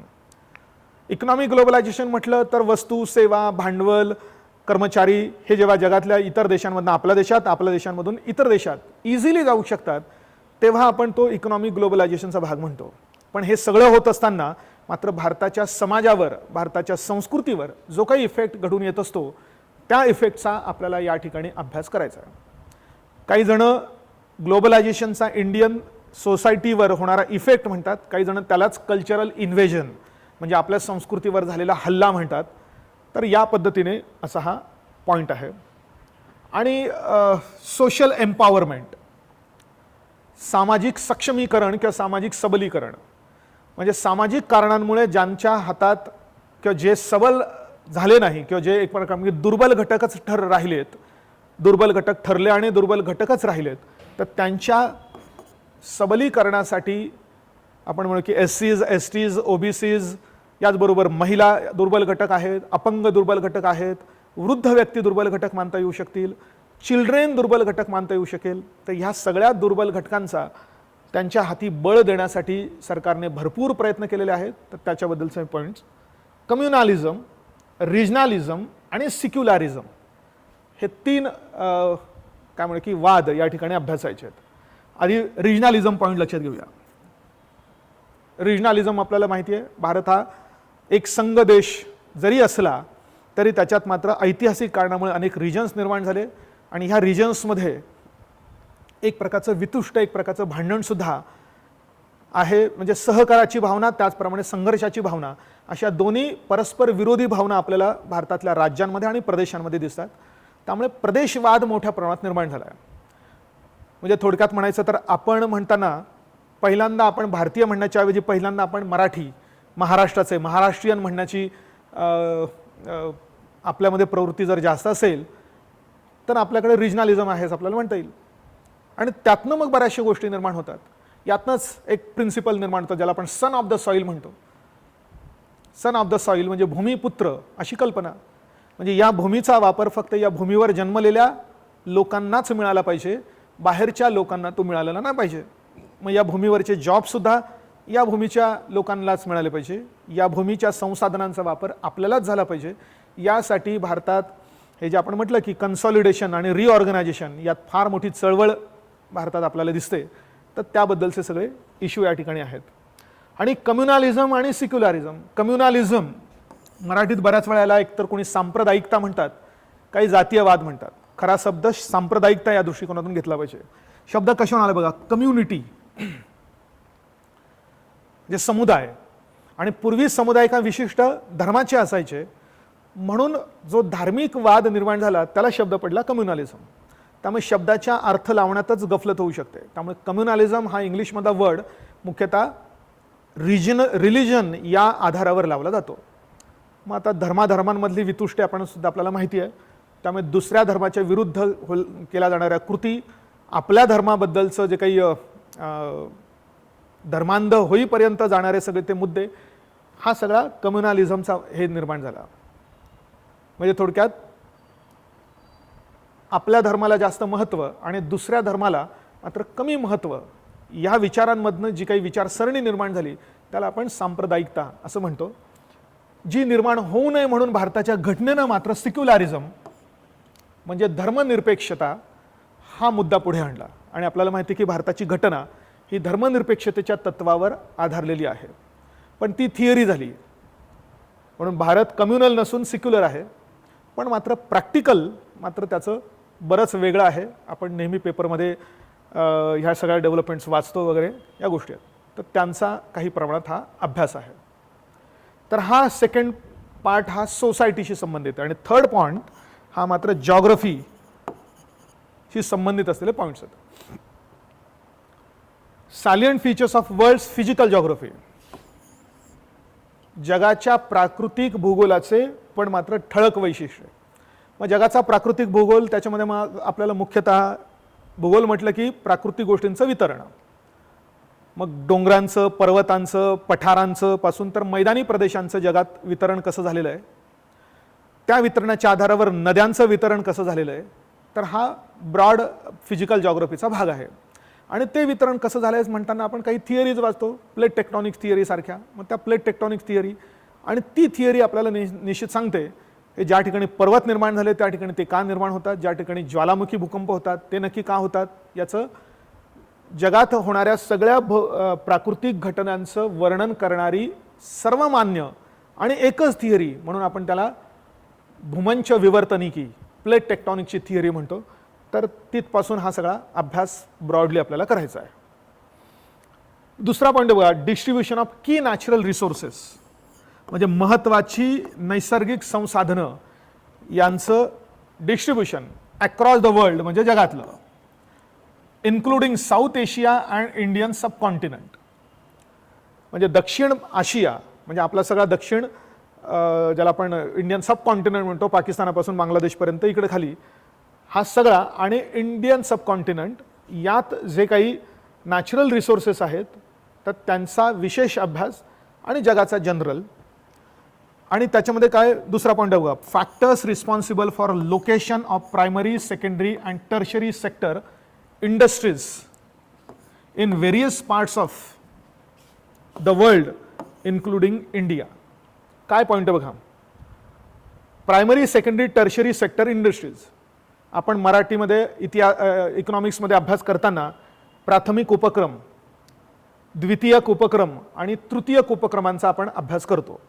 प्राथमिक उपक्रमांमध्ये विशेषतः कृषी व कृषीशी संलग्न असलेले उपक्रम, याच्या सर्व उद्योग आणि वस्तूंच्या निर्मितीशी संबंधित असलेले उद्योग आणि याच्यात सेवांच्या निर्मितीशी किंवा सेवांशी संबंधित असलेले उपक्रम आणि उद्योग नाही म्हणता येणार, उपक्रम आपण म्हणूया.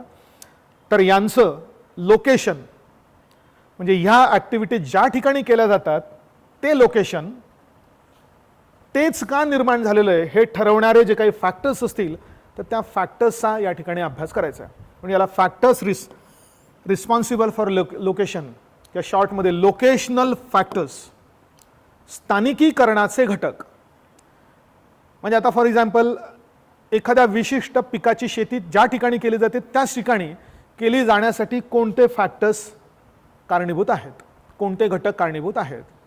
किंवा उद्योगांचं म्हटलं तर समजा लोह पोलादाचे कारखाने ज्या ठिकाणी आहेत त्याच ठिकाणी का निर्माण झालेत, दुसरीकडे का निर्माण झाले नाही, असे कोणते फॅक्टर्स होते की ते त्या ठिकाणी लोकेट झाले ते इंडस्ट्रीज. की आपण म्हणतो की भारताचं उदाहरण देताना नेहमी आपण अभ्यास करतो कॉटन टेक्सटाईल म्हणजे कापड गिरणी उद्योग किंवा कापड उद्योग म्हणूया. मग कापड उद्योग भारतात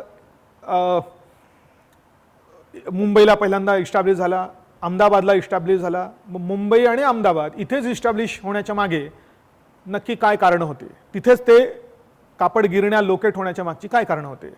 आणि नंतर आपल्याला माहिती आहे की नंतर मात्र त्याचं डिस्पर्जल व्हायला सुरुवात झाली आणि भारतात अनेक ठिकाणी कापड उद्योग आला. पहिलं डिस्पर्जल महाराष्ट्रात झालं, मुंबईकडून ती सोलापूरकडे ती इंडस्ट्री शिफ्ट झाली किंवा डिस्पर्स म्हणजे शिफ्ट व्हायला लागली म्हणूया. तर ते नक्की का झालं त्याचं एकमेव कारण आपल्याला सांगितलं तर तिथे मुंबईला जो की ह्युमिड म्हणजे आर्द्र अशा प्रकारचं हवामान आहे त्याच्यामुळे धागा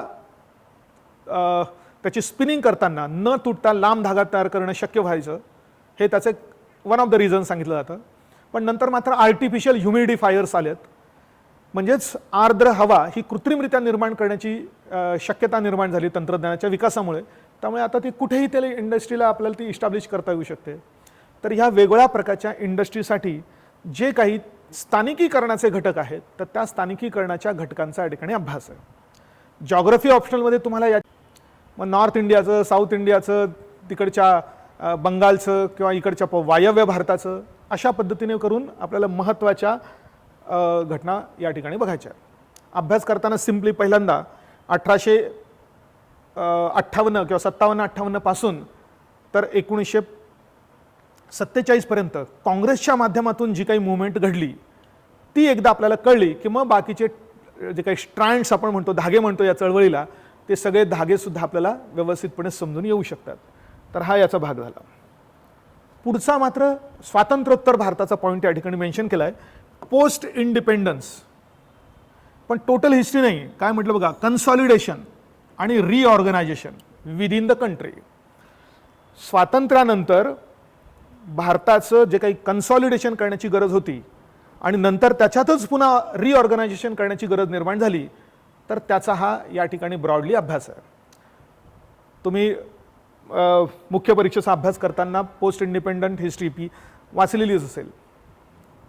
एक गोष्ट सर्वांना माहितीच आहे की भारत जेव्हा स्वतंत्र झाला त्यावेळी आणि त्याच्यानंतर अनेक वर्षे पुढे भारतात अनेक फुटीरवादी चळवळी होत्या, फुटीरवादी प्रवृत्ती होत्या, अनेकांना भारतात राहायचं नव्हतं, प्रत्येकाचे काही काही प्रॉब्लेम्स होते.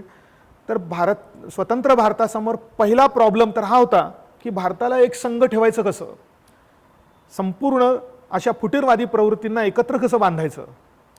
तर त्यासाठी जे कन्सॉलिडेशन आपल्याला करावं लागलं वेगवेगळ्या स्तरावर, मग ते संस्थानांचं विलिनीकरण असेल किंवा ट्रायबल लोकांचं, समजा फॉर एक्झाम्पल पूर्वोत्तर राज्यांमधल्या ट्रायबल लोकांचं इकडे विलिनीकरण करणं असेल किंवा त्यांना प्रभावित करून त्यांना आपल्या भारतात आणणं असेल. संस्थान म्हटलं तर त्या 3 संस्थानांचा अजून जास्त स्पेसिफिक प्रॉब्लेम होता, आपल्याला माहिती आहे, काश्मीरसारख्या. तर ह्या सगळ्या गोष्टींचं कन्सॉलिडेशन आपण कुठल्या माध्यमातून केलं, कशा पद्धतीने केलं, तर तो पॉईंट. आणि नंतर रिऑर्गनायझेशन करण्याची गरज पडली, कारण जे सुरुवातीला कन्सॉलिडेशन झालं ते कमीत कमी वेळात करण्याची आवश्यकता होती म्हणून ते तेव्हा झालं. पण लगेचच डिमांड्स व्हायला सुरुवात झाली की नाही, आम्हाला हे राज्य नको, त्या राज्यातला हा प्रदेश आमच्या राज्यामध्ये आला पाहिजे. म्हणून नॅशनल बाउंड्रीज निश्चित झाली, पण नॅशनल बाउंड्रीजमधल्या जे काही स्टेट बाउंड्रीज होत्या त्या मात्र फारच चुकीच्या पद्धतीने निर्माण झालेल्या होत्या. त्याला कुठलाच निकष लागू होत नव्हता आणि त्यामुळे देशात ज्या काही चळवळी निर्माण झाल्या त्यामुळे देशाचं रिऑर्गनायझेशन करण्याची आवश्यकता पण पडली. म्हणून पॉलिटिकल लेवलवर देशाला एक संघ बनवणे आणि नंतरचे सगळे पुनर्संघटन त्यांचं घडून आणणे याच्याबद्दलचे पॉईंट्स इथे अभ्यासायचे आहेत. पण एवढंच फक्त कन्सॉलिडेशन होतं असं नाही. मग आपल्याला ॲग्रिकल्चरल कन्सॉलिडेशन करण्याची गरज होती. त्यासाठी लँड रिफॉर्म्स म्हणजे भूसुधारणा करण्याची आवश्यकता निर्माण झाली. आपल्याला इंडस्ट्रीयल कन्सॉलिडेशनची आवश्यकता होती. देशात इंडस्ट्रीयल डेव्हलपमेंटसाठीची आवश्यकता होती.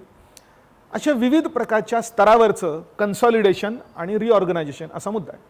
पण येतो याच्यावर फार फार ते एखादा प्रश्न, कधी कधी 2 प्रश्न फार आलेले आपल्याला दिसतील. त्यामुळे ब्रॉडली याचा अभ्यास करणं अपेक्षित आहे. आणि हा अभ्यास यांनी नव्याने टाकलाय जो यापूर्वी MPSCचे कुठलेही विद्यार्थी अभ्यास करत नव्हते. त्यामुळे नवीन अभ्यास म्हटला की हा हिस्ट्री ऑफ द वर्ल्ड हा आलेला आहे, जगाचा इतिहास. अर्थातच याच्यावर सुद्धा UPSCला 2-1च प्रश्न आतापर्यंत आलेले मॅक्सिमम आपल्याला दिसतात. काय आहे बघा त्याच्यात. History of the world will include events from 18th century such as. आता जगाचा इतिहास 18व्या शतकापासून जरी वाचायचा म्हटलं तर तो भरपूर आहे, पण त्यांनी काय स्पेसिफिक पॉईंट दिलेले त्यातले की एवढा अभ्यास करायचा आहे. Which will include events from 18th century such as industrial revolution, औद्योगिक क्रांती. 18व्या शतकाच्या मध्यापासून त्या जेम्स वॅटने वाफेचं इंजिनाचा शोध लावल्यापासून पहिल्यांदा इंग्लंडमध्ये, नंतर युरोपामध्ये आणि नंतर US मध्ये, इकडे ऑस्ट्रेलिया जपानमध्ये जी घडून आली तिला आपण औद्योगिक क्रांती म्हणतो. तर त्याच्याबद्दलचा अभ्यास. वर्ल्ड वॉर फर्स्ट आणि वर्ल्ड वॉर सेकंड या दोघांचा अभ्यास. रिड्रॉवल ऑफ नॅशनल बाउंड्रीज. आपल्याला माहिती आहे की 1945 पर्यंत म्हणजे दुसरं महायुद्ध संपेपर्यंत जगातले कित्येक देश हे पारतंत्र्यात होते आणि कुठल्या तरी मोठ्या देशांच्या वसाहती होत्या भारताप्रमाणे. पण 45 नंतर मात्र ट्रेंड सुरू झाला, स्वातंत्र्य देण्याचा ट्रेंड सुरू झाला आणि त्यामुळे जगाचा नकाशा बदलायला लागला. म्हणजे 45च्या आधीचा आणि नंतरचा आपल्याला डिस्टिंक्टली थोडा वेगळा नकाशा आहे असं आपल्याला दिसेल. म्हणून नॅशनल बाउंड्रीज म्हणजे नेशन्स त्यांच्या बाउंड्रीज त्या रिड्रॉ व्हायला सुरुवात झाली आणि त्याच्या मागच्या ज्या काही घटना आहेत त्या घटना. हा पुढचा पॉईंट त्यांनी मेन्शन केला आहे, पण आधीचा पॉईंट आहे बघा, कॉलनायझेशन, वसाहतीकरण.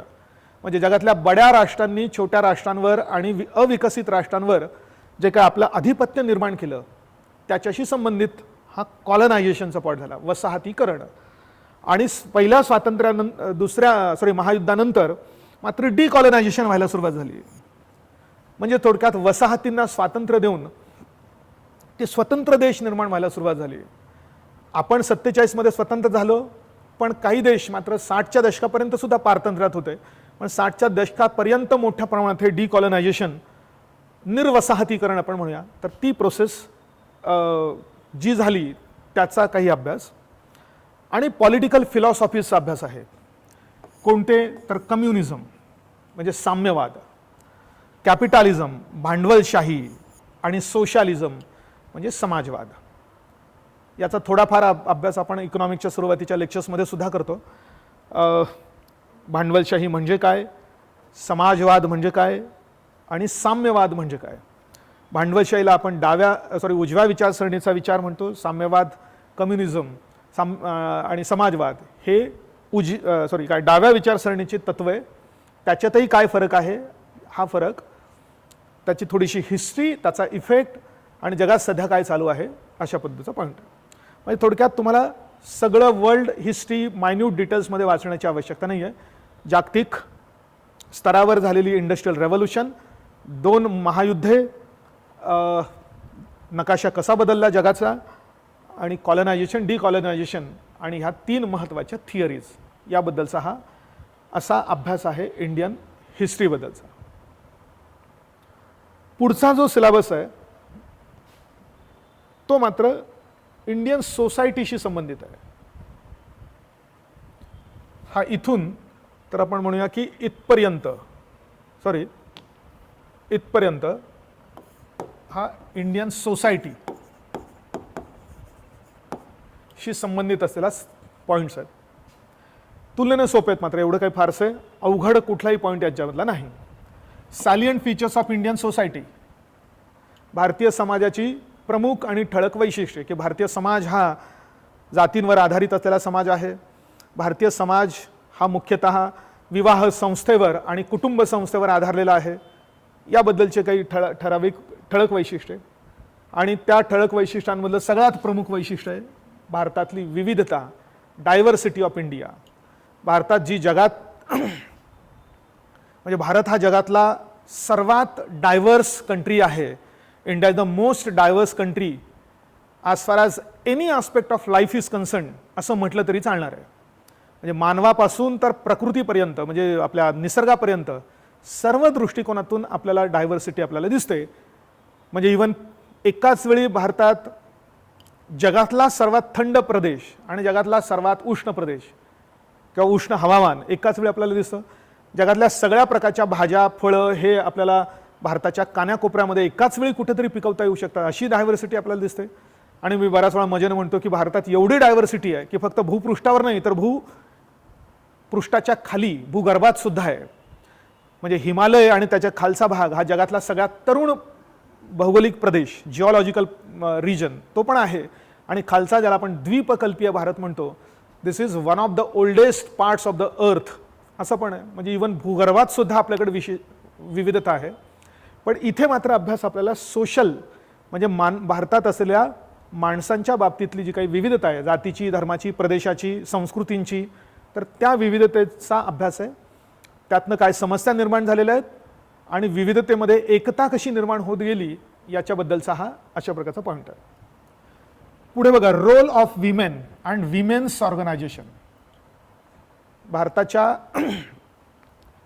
समाज व्यवस्थेचं महत्त्वाचं उदाहरण, महत्त्वाचं लक्षण, की एवढा जवळजवळ 50% असलेला महिलांचा जो काही वर्ग आहे त्या वर्गाचं मात्र भारताच्या अर्थव्यवस्थेमध्ये, भारताच्या एकंदरीत विकास प्रक्रियेमध्ये जेवढा सहभाग निर्माण झाला पाहिजे होता तेवढा मात्र तो निर्माण झाला नाही. तो हळूहळू वाढत जातोय, विकसित होत जातोय. त्यासाठी जे काही प्रयत्न झालेले आहेत तर त्याच्याबद्दलचा अभ्यास आहे. म्हणून महिलांच्या आणि महिलांच्या संघटनांची भूमिका असं म्हणतंय. पॉप्युलेशन अँड रिलेटेड इश्यूज, लोकसंख्या आणि लोकसंख्येशी संबंधित असलेले इश्यूज. भरपूर मोठी लोकसंख्या हाच पहिला इश्यू आहे. बरं, त्याला इश्यू मानायचं की नाही इथपासून आपल्याला अभ्यास करायचा आहे. आज जगात सगळे, आपण भारतात एक कॉमन एक वाक्य नेहमी ऐकतो, भारताची कुठलीही समस्या म्हटली की आपण ती लोकसंख्येच्या माथी मारण्याचा प्रयत्न करतो, की भारतात एवढी लोकसंख्या म्हटल्यानंतर असं होणारच असं म्हणतो. पण जगातल्या काही देशांनी त्यांच्याकडे असलेली भरपूर मोठी लोकसंख्या ही मात्र तिचा वापर करून घेतला, स्वतःच्या विकासासाठी वापर करून घेतला. हे फार मोठं एक्झाम्पल आहे. चीनचं असेल, मेक्सिकोचं असेल, ब्राझीलचं असेल, या देशांनी फार मोठा विकास आपल्या लोकसंख्येच्या माध्यमातून घडवून घेतला आहे. आपल्याकडे तो झाला नाही. मग त्याच्याशी संबंधित जो काही असोसिएटेड इश्यू आहे तो. त्यानंतर पॉवर्टी म्हणजे दारिद्र्य अँड डेव्हलपमेंटल इश्यूज, दारिद्र्य आणि दारिद्र्याशी संबंधित विकासाचे मुद्दे. नंतर urbanisation, their problems and their remedies, म्हणजे नागरीकरण. फार थोडा पॉईंट झाला खरं. नागरीकरण, त्याच्या काय समस्या आहेत आणि त्या समस्या दूर करण्यासाठीचे काय उपाय आहेत आणि शासकीय स्तरावर काय उपाय आहेत, ते एवढा फक्त बेसिक हा अभ्यास आहे. Effects of globalisation on Indian society. आपण जागतिकीकरणाचा जेव्हा अभ्यास करतो तेव्हा दोन आधारे करत असतो. एक म्हणजे इकॉनॉमिक ग्लोबलायझेशन आणि दुसरं म्हणजे सोशल ग्लोबलायझेशन. इकॉनॉमिक ग्लोबलायझेशन म्हटलं तर वस्तू, सेवा, भांडवल, कर्मचारी हे जेव्हा जगातल्या इतर देशांमधून आपल्या देशात, आपल्या देशांमधून इतर देशात इझिली जाऊ शकतात तेव्हा आपण तो इकॉनॉमिक ग्लोबलायझेशनचा भाग म्हणतो. पण हे सगळं होत असताना मात्र भारताच्या समाजावर, भारताच्या संस्कृतीवर जो काही इफेक्ट घडून येत असतो त्या इफेक्टचा आपल्याला या ठिकाणी अभ्यास करायचा आहे. काही जण ग्लोबलायझेशनचा इंडियन सोसायटीवर होणारा इफेक्ट म्हणतात, काही जण त्यालाच कल्चरल इन्व्हेजन म्हणजे आपल्या संस्कृतीवर झालेला हल्ला म्हणतात. तर या पद्धतीने असा हा पॉईंट आहे.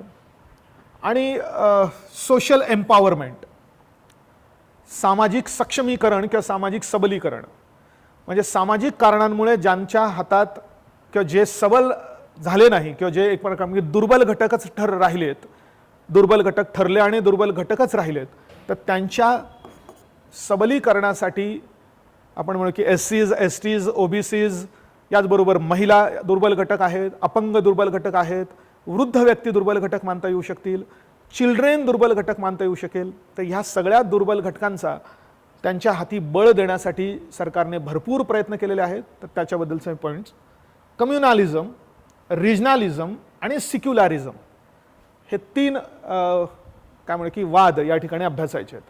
आधी रिजनलिझम पॉईंट लक्षात घेऊया. रिजनलिझम आपल्याला माहिती आहे, भारत हा एक संघ देश जरी असला तरी त्याच्यात मात्र ऐतिहासिक कारणामुळे अनेक रिजन्स निर्माण झाले आणि ह्या रिजन्समध्ये एक प्रकारचं वितुष्ट, एक प्रकारचं भांडणसुद्धा आहे. म्हणजे सहकाराची भावना, त्याचप्रमाणे संघर्षाची भावना, अशा दोन्ही परस्पर विरोधी भावना आपल्याला भारतातल्या राज्यांमध्ये आणि प्रदेशांमध्ये दिसतात. त्यामुळे प्रदेशवाद मोठ्या प्रमाणात निर्माण झाला आहे. म्हणजे थोडक्यात म्हणायचं तर आपण म्हणताना पहिल्यांदा आपण भारतीय म्हणण्याच्या ऐवजी पहिल्यांदा आपण मराठी, महाराष्ट्राचे, महाराष्ट्रीयन म्हणण्याची आपल्यामध्ये प्रवृत्ती जर जास्त असेल तर आपल्याकडे रिजनलिझम आहे असं आपल्याला म्हणता येईल. आणि त्यातनं मग बऱ्याचशा गोष्टी निर्माण होतात. यातनंच एक प्रिन्सिपल निर्माण होतं ज्याला आपण सन ऑफ द सॉईल म्हणतो. सन ऑफ द सॉईल म्हणजे भूमिपुत्र अशी कल्पना. म्हणजे या भूमीचा वापर फक्त या भूमीवर जन्मलेल्या लोकांनाच मिळाला पाहिजे, बाहेरच्या लोकांना तो मिळालेला नाही पाहिजे. मग या भूमीवरचे जॉबसुद्धा या भूमीच्या लोकांनाच मिळाले पाहिजे. या भूमीच्या संसाधनांचा वापर आपल्यालाच झाला पाहिजे. यासाठी भारतात हे जे आपण म्हटलं की कन्सॉलिडेशन आणि रिऑर्गनायझेशन, यात फार मोठी चळवळ भारतात आपल्याला दिसते. तर त्याबद्दलचे सगळे इश्यू या ठिकाणी आहेत. आणि कम्युनलिझम आणि सिक्युलरिझम. कम्युनलिझम मराठीत बऱ्याच वेळेला एकतर कोणी सांप्रदायिकता म्हणतात, काही जातीयवाद म्हणतात. खरा शब्द सांप्रदायिकता या दृष्टिकोनातून घेतला पाहिजे. शब्द कशावर आला बघा, कम्युनिटी जे समुदाय, आणि पूर्वी समुदाय का विशिष्ट धर्माचे असायचे म्हणून जो धार्मिक वाद निर्माण झाला त्याला शब्द पडला कम्युनलिझम. त्यामुळे शब्दाच्या अर्थ लावण्यातच गफलत होऊ शकते. त्यामुळे कम्युनलिझम हा इंग्लिशमधला वर्ड मुख्यतः रिलिजन या आधारावर लावला जातो. मग आता धर्माधर्मांमधली वितुष्टे आपण सुद्धा आपल्याला माहिती आहे. त्यामुळे दुसऱ्या धर्माच्या विरुद्ध केल्या जाणाऱ्या कृती, आपल्या धर्माबद्दलचं जे काही धर्मांध होईपर्यंत जाणारे सगळे ते मुद्दे, हा सगळा कम्युनलिझमचा हे निर्माण झाला. म्हणजे थोडक्यात आपल्या धर्माला जास्त महत्त्व आणि दुसऱ्या धर्माला मात्र कमी महत्त्व, या विचारांमधनं जी काही विचारसरणी निर्माण झाली त्याला आपण सांप्रदायिकता असं म्हणतो. जी निर्माण होऊ नये म्हणून भारताच्या घटनेनं मात्र सिक्युलरिझम म्हणजे धर्मनिरपेक्षता हा मुद्दा पुढे आणला. आणि आपल्याला माहिती आहे की भारताची घटना ही धर्मनिरपेक्षतेच्या तत्वावर आधारलेली आहे. पण ती थिअरी झाली म्हणून भारत कम्युनल नसून सिक्युलर आहे. पण मात्र प्रॅक्टिकल मात्र त्याचं बरंच वेगळं आहे. आपण नेहमी पेपरमध्ये ह्या सगळ्या डेव्हलपमेंट्स वाचतो वगैरे या गोष्टी आहेत. तर त्यांचा काही प्रमाणात हा अभ्यास आहे. तर हा सेकंड पार्ट हा सोसायटीशी संबंधित आहे. आणि थर्ड पॉईंट हा मात्र जॉग्रफीशी संबंधित असलेले पॉईंट्स आहेत. Salient features of world's physical geography, जगाच्या प्राकृतिक भूगोलाचे पण मात्र ठळक वैशिष्ट्य. मग जगाचा प्राकृतिक भूगोल, त्याच्यामध्ये मग आपल्याला मुख्यतः भूगोल म्हटलं की प्राकृतिक गोष्टींचं वितरण, मग डोंगरांचं, पर्वतांचं, पठारांचं पासून तर मैदानी प्रदेशांचं जगात वितरण कसं झालेलं आहे, त्या वितरणाच्या आधारावर नद्यांचं वितरण कसं झालेलं आहे. तर हा ब्रॉड फिजिकल जॉग्रफीचा भाग आहे. आणि ते वितरण कसं झालं आहे म्हणताना आपण काही थिअरीज वाचतो, प्लेट टेक्टॉनिक थिअरी सारख्या. मग त्या प्लेट टेक्टॉनिक थिअरी आणि ती थिअरी आपल्याला निश्चित सांगते की ज्या ठिकाणी पर्वत निर्माण झाले त्या ठिकाणी ते का निर्माण होतात, ज्या ठिकाणी ज्वालामुखी भूकंप होतात ते नक्की का होतात, याचं जगात होणाऱ्या सगळ्या प्राकृतिक घटनांचं वर्णन करणारी सर्वमान्य आणि एकच थिअरी म्हणून आपण त्याला भूमंच विवर्तनिकी, प्लेट टेक्टॉनिकची थिअरी म्हणतो. तर तिथपासून हा सगळा अभ्यास ब्रॉडली आपल्याला करायचा आहे. दुसरा पॉईंट बघा, डिस्ट्रीब्युशन ऑफ की नॅचरल रिसोर्सेस, म्हणजे महत्त्वाची नैसर्गिक संसाधनं यांचं डिस्ट्रीब्युशन अक्रॉस द वर्ल्ड, म्हणजे जगातलं, including south Asia and Indian subcontinent.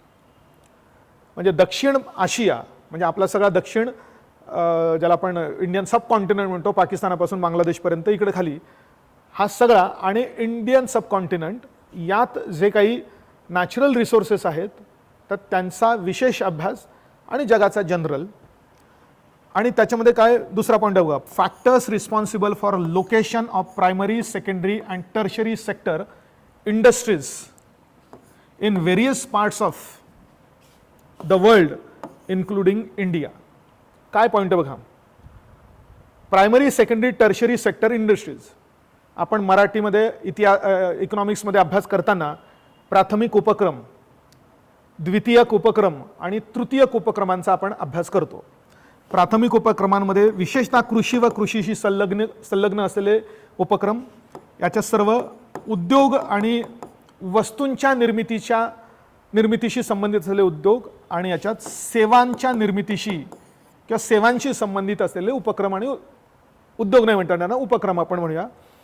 तर यांचं लोकेशन म्हणजे ह्या ॲक्टिव्हिटी ज्या ठिकाणी केल्या जातात ते लोकेशन तेच का निर्माण झालेलं आहे हे ठरवणारे जे काही फॅक्टर्स असतील तर त्या फॅक्टर्सचा या ठिकाणी अभ्यास करायचा आहे. म्हणजे याला फॅक्टर्स रिस्पॉन्सिबल फॉर लोकेशन किंवा शॉर्टमध्ये लोकेशनल फॅक्टर्स, स्थानिकीकरणाचे घटक.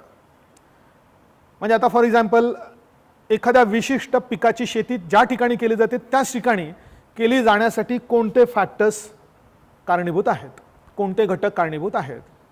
किंवा उद्योगांचं म्हटलं तर समजा लोह पोलादाचे कारखाने ज्या ठिकाणी आहेत त्याच ठिकाणी का निर्माण झालेत, दुसरीकडे का निर्माण झाले नाही, असे कोणते फॅक्टर्स होते की ते त्या ठिकाणी लोकेट झाले ते इंडस्ट्रीज.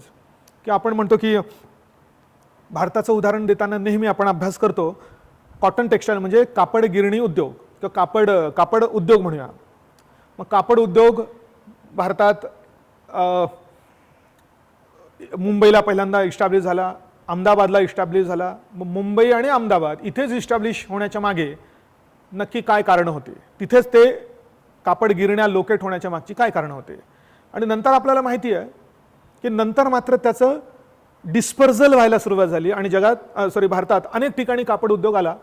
पहिलं डिस्पर्जल महाराष्ट्रात झालं, मुंबईकडून ती सोलापूरकडे ती इंडस्ट्री शिफ्ट झाली किंवा डिस्पर्स म्हणजे शिफ्ट व्हायला लागली म्हणूया. तर ते नक्की का झालं त्याचं एकमेव कारण आपल्याला सांगितलं तर तिथे मुंबईला जो की ह्युमिड म्हणजे आर्द्र अशा प्रकारचं हवामान आहे त्याच्यामुळे धागा त्याची स्पिनिंग करताना न तुटता लांब धागा तयार करणं शक्य व्हायचं, हे त्याचं वन ऑफ द रिझन सांगितलं जातं. पण नंतर मात्र आर्टिफिशियल ह्युमिडिफायर्स आलेत, म्हणजेच आर्द्र हवा ही कृत्रिमरित्या निर्माण करण्याची शक्यता निर्माण झाली तंत्रज्ञानाच्या विकासामुळे. त्यामुळे आता ती कुठेही त्याला इंडस्ट्रीला आपल्याला ती इस्टॅब्लिश करता येऊ शकते. तर ह्या वेगवेगळ्या प्रकारच्या इंडस्ट्रीसाठी जे काही स्थानिकीकरणाचे घटक आहेत तर त्या स्थानिकीकरणाच्या घटकांचा या ठिकाणी अभ्यास आहे. जॉग्रफी ऑप्शनलमध्ये तुम्हाला याच्याबद्दलची थिअरी वाचायला लागते. वेगवेगळ्या लोकांनी वेबरने काहीतरी theory, Weber's theory of industrial location. इथे मात्र थिअरी वगैरे नाही, तर इथे फक्त कारणं आपल्याला सांगणं अपेक्षित आहे आणि ते सुद्धा काही महत्त्वाच्या इंडस्ट्रीबद्दलचं, सगळ्यांच्या बद्दलचं नाही असा मुद्दा. आणि हा जो शेवटचा पॉईंट आहे, इम्पॉर्टंट जिओफिजिकल फिनॉमिना. जिओफिजिकल भूभौतिकी फिनॉमिना म्हणजे वेगवेगळ्या प्रकारच्या घटना. भूभौतिकी घटना कोणत्या?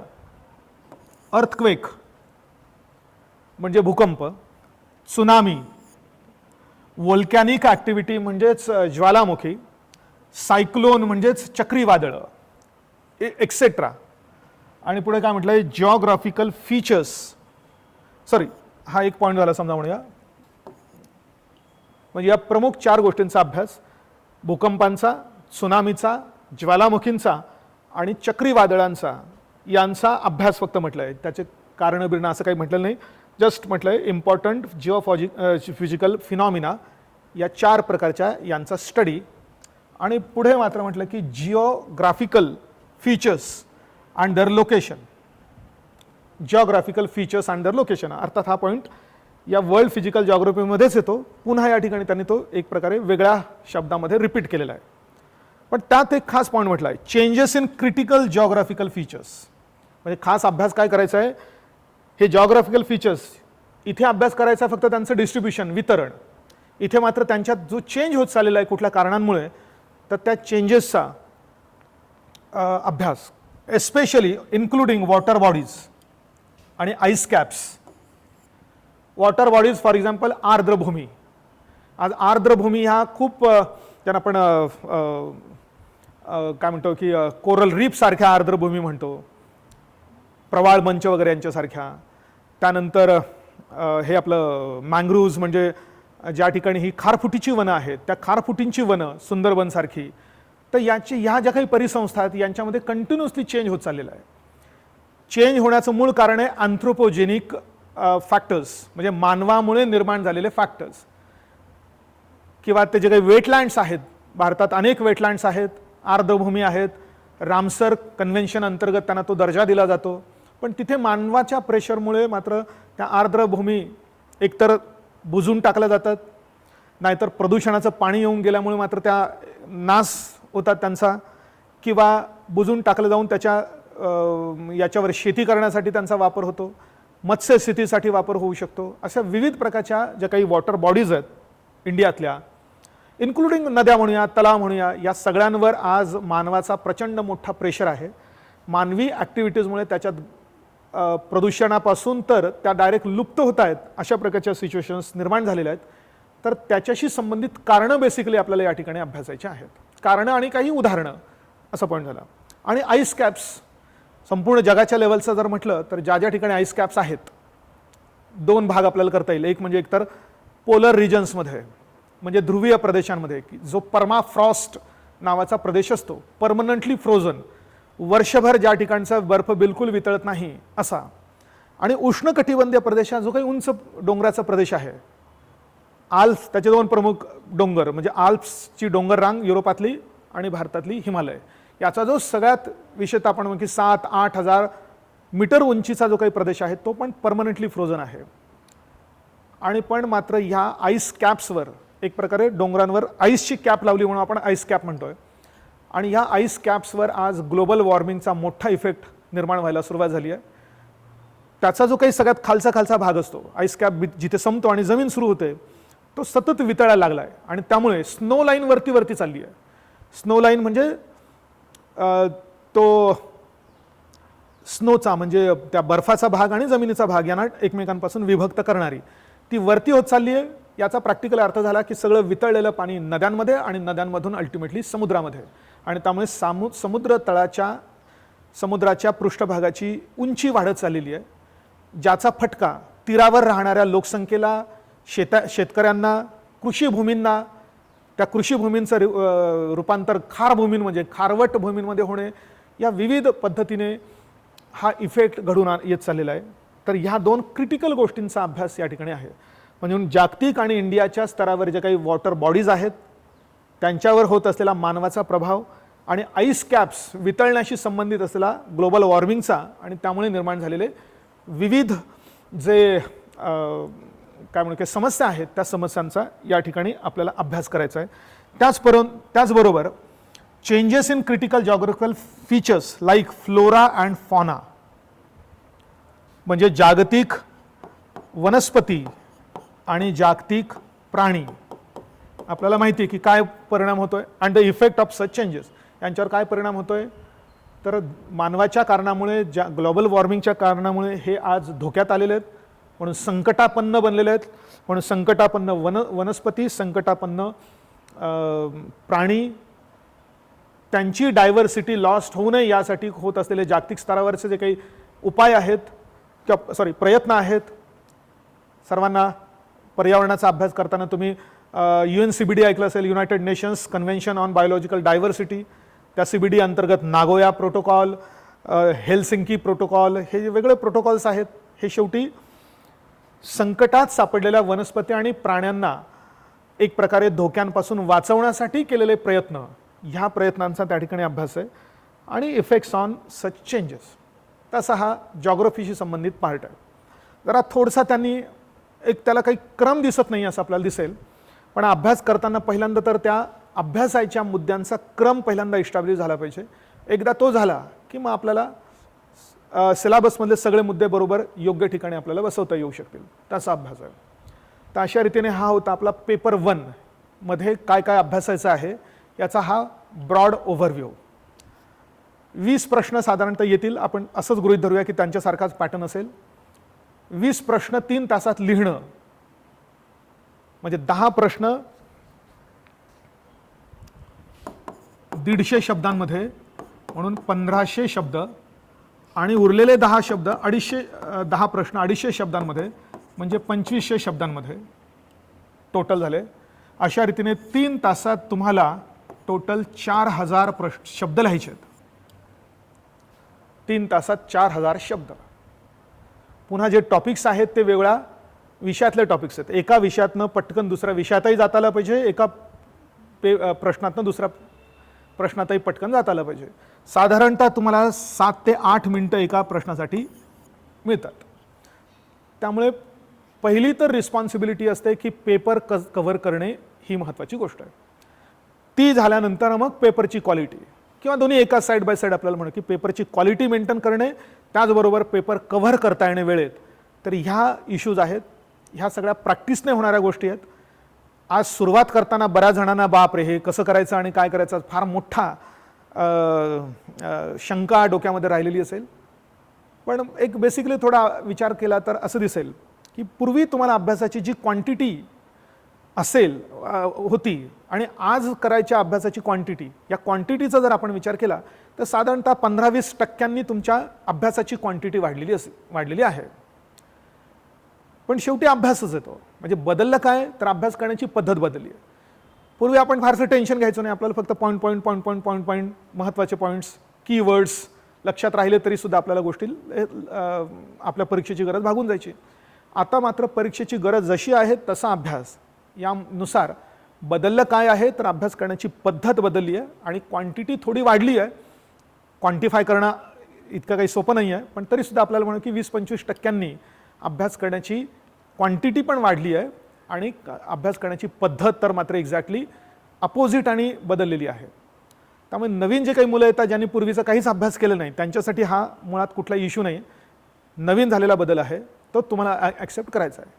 राहिला मुळात मुद्दा तो म्हणजे जुने मुलं की ज्यांनी काही वर्षांपासून अभ्यास केलेला आहे, त्यांना अचानक मात्र आता वेगळ्या पद्धतीने अभ्यास करायला लागणार आहे. आता त्यांनी काय करायचं आहे, कसं करायचं आहे, हे आपापल्या पर्सनल लेवलवर त्यांनी विचार केला पाहिजे.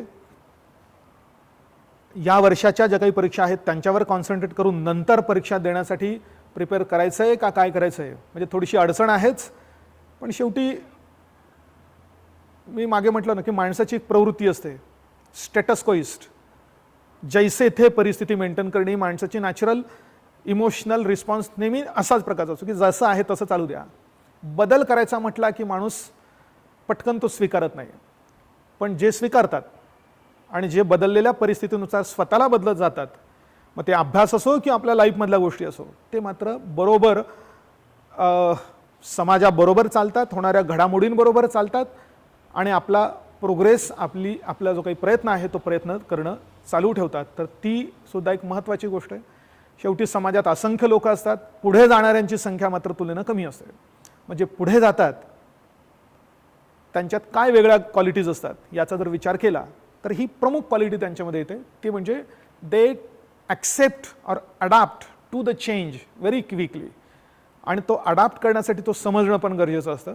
आणि तो समजणं करण्यासाठी आपल्या डोक्यात जो मेंटल ब्लॉक असतो की नाही असं झालं पाहिजे, असं नाही झालं पाहिजे, तर तो मेंटल ब्लॉक ज्यांचा स्ट्रॉंग असतो ते बदलत नाही. ज्यांचा स्ट्रॉंग नसतो म्हणजे ज्याचा अर्थ ब्लॉक नसतो आणि मेंटल फ्लेक्झिबिलिटी असते ते मात्र कंटिन्युअसली चेंज होऊ शकतात.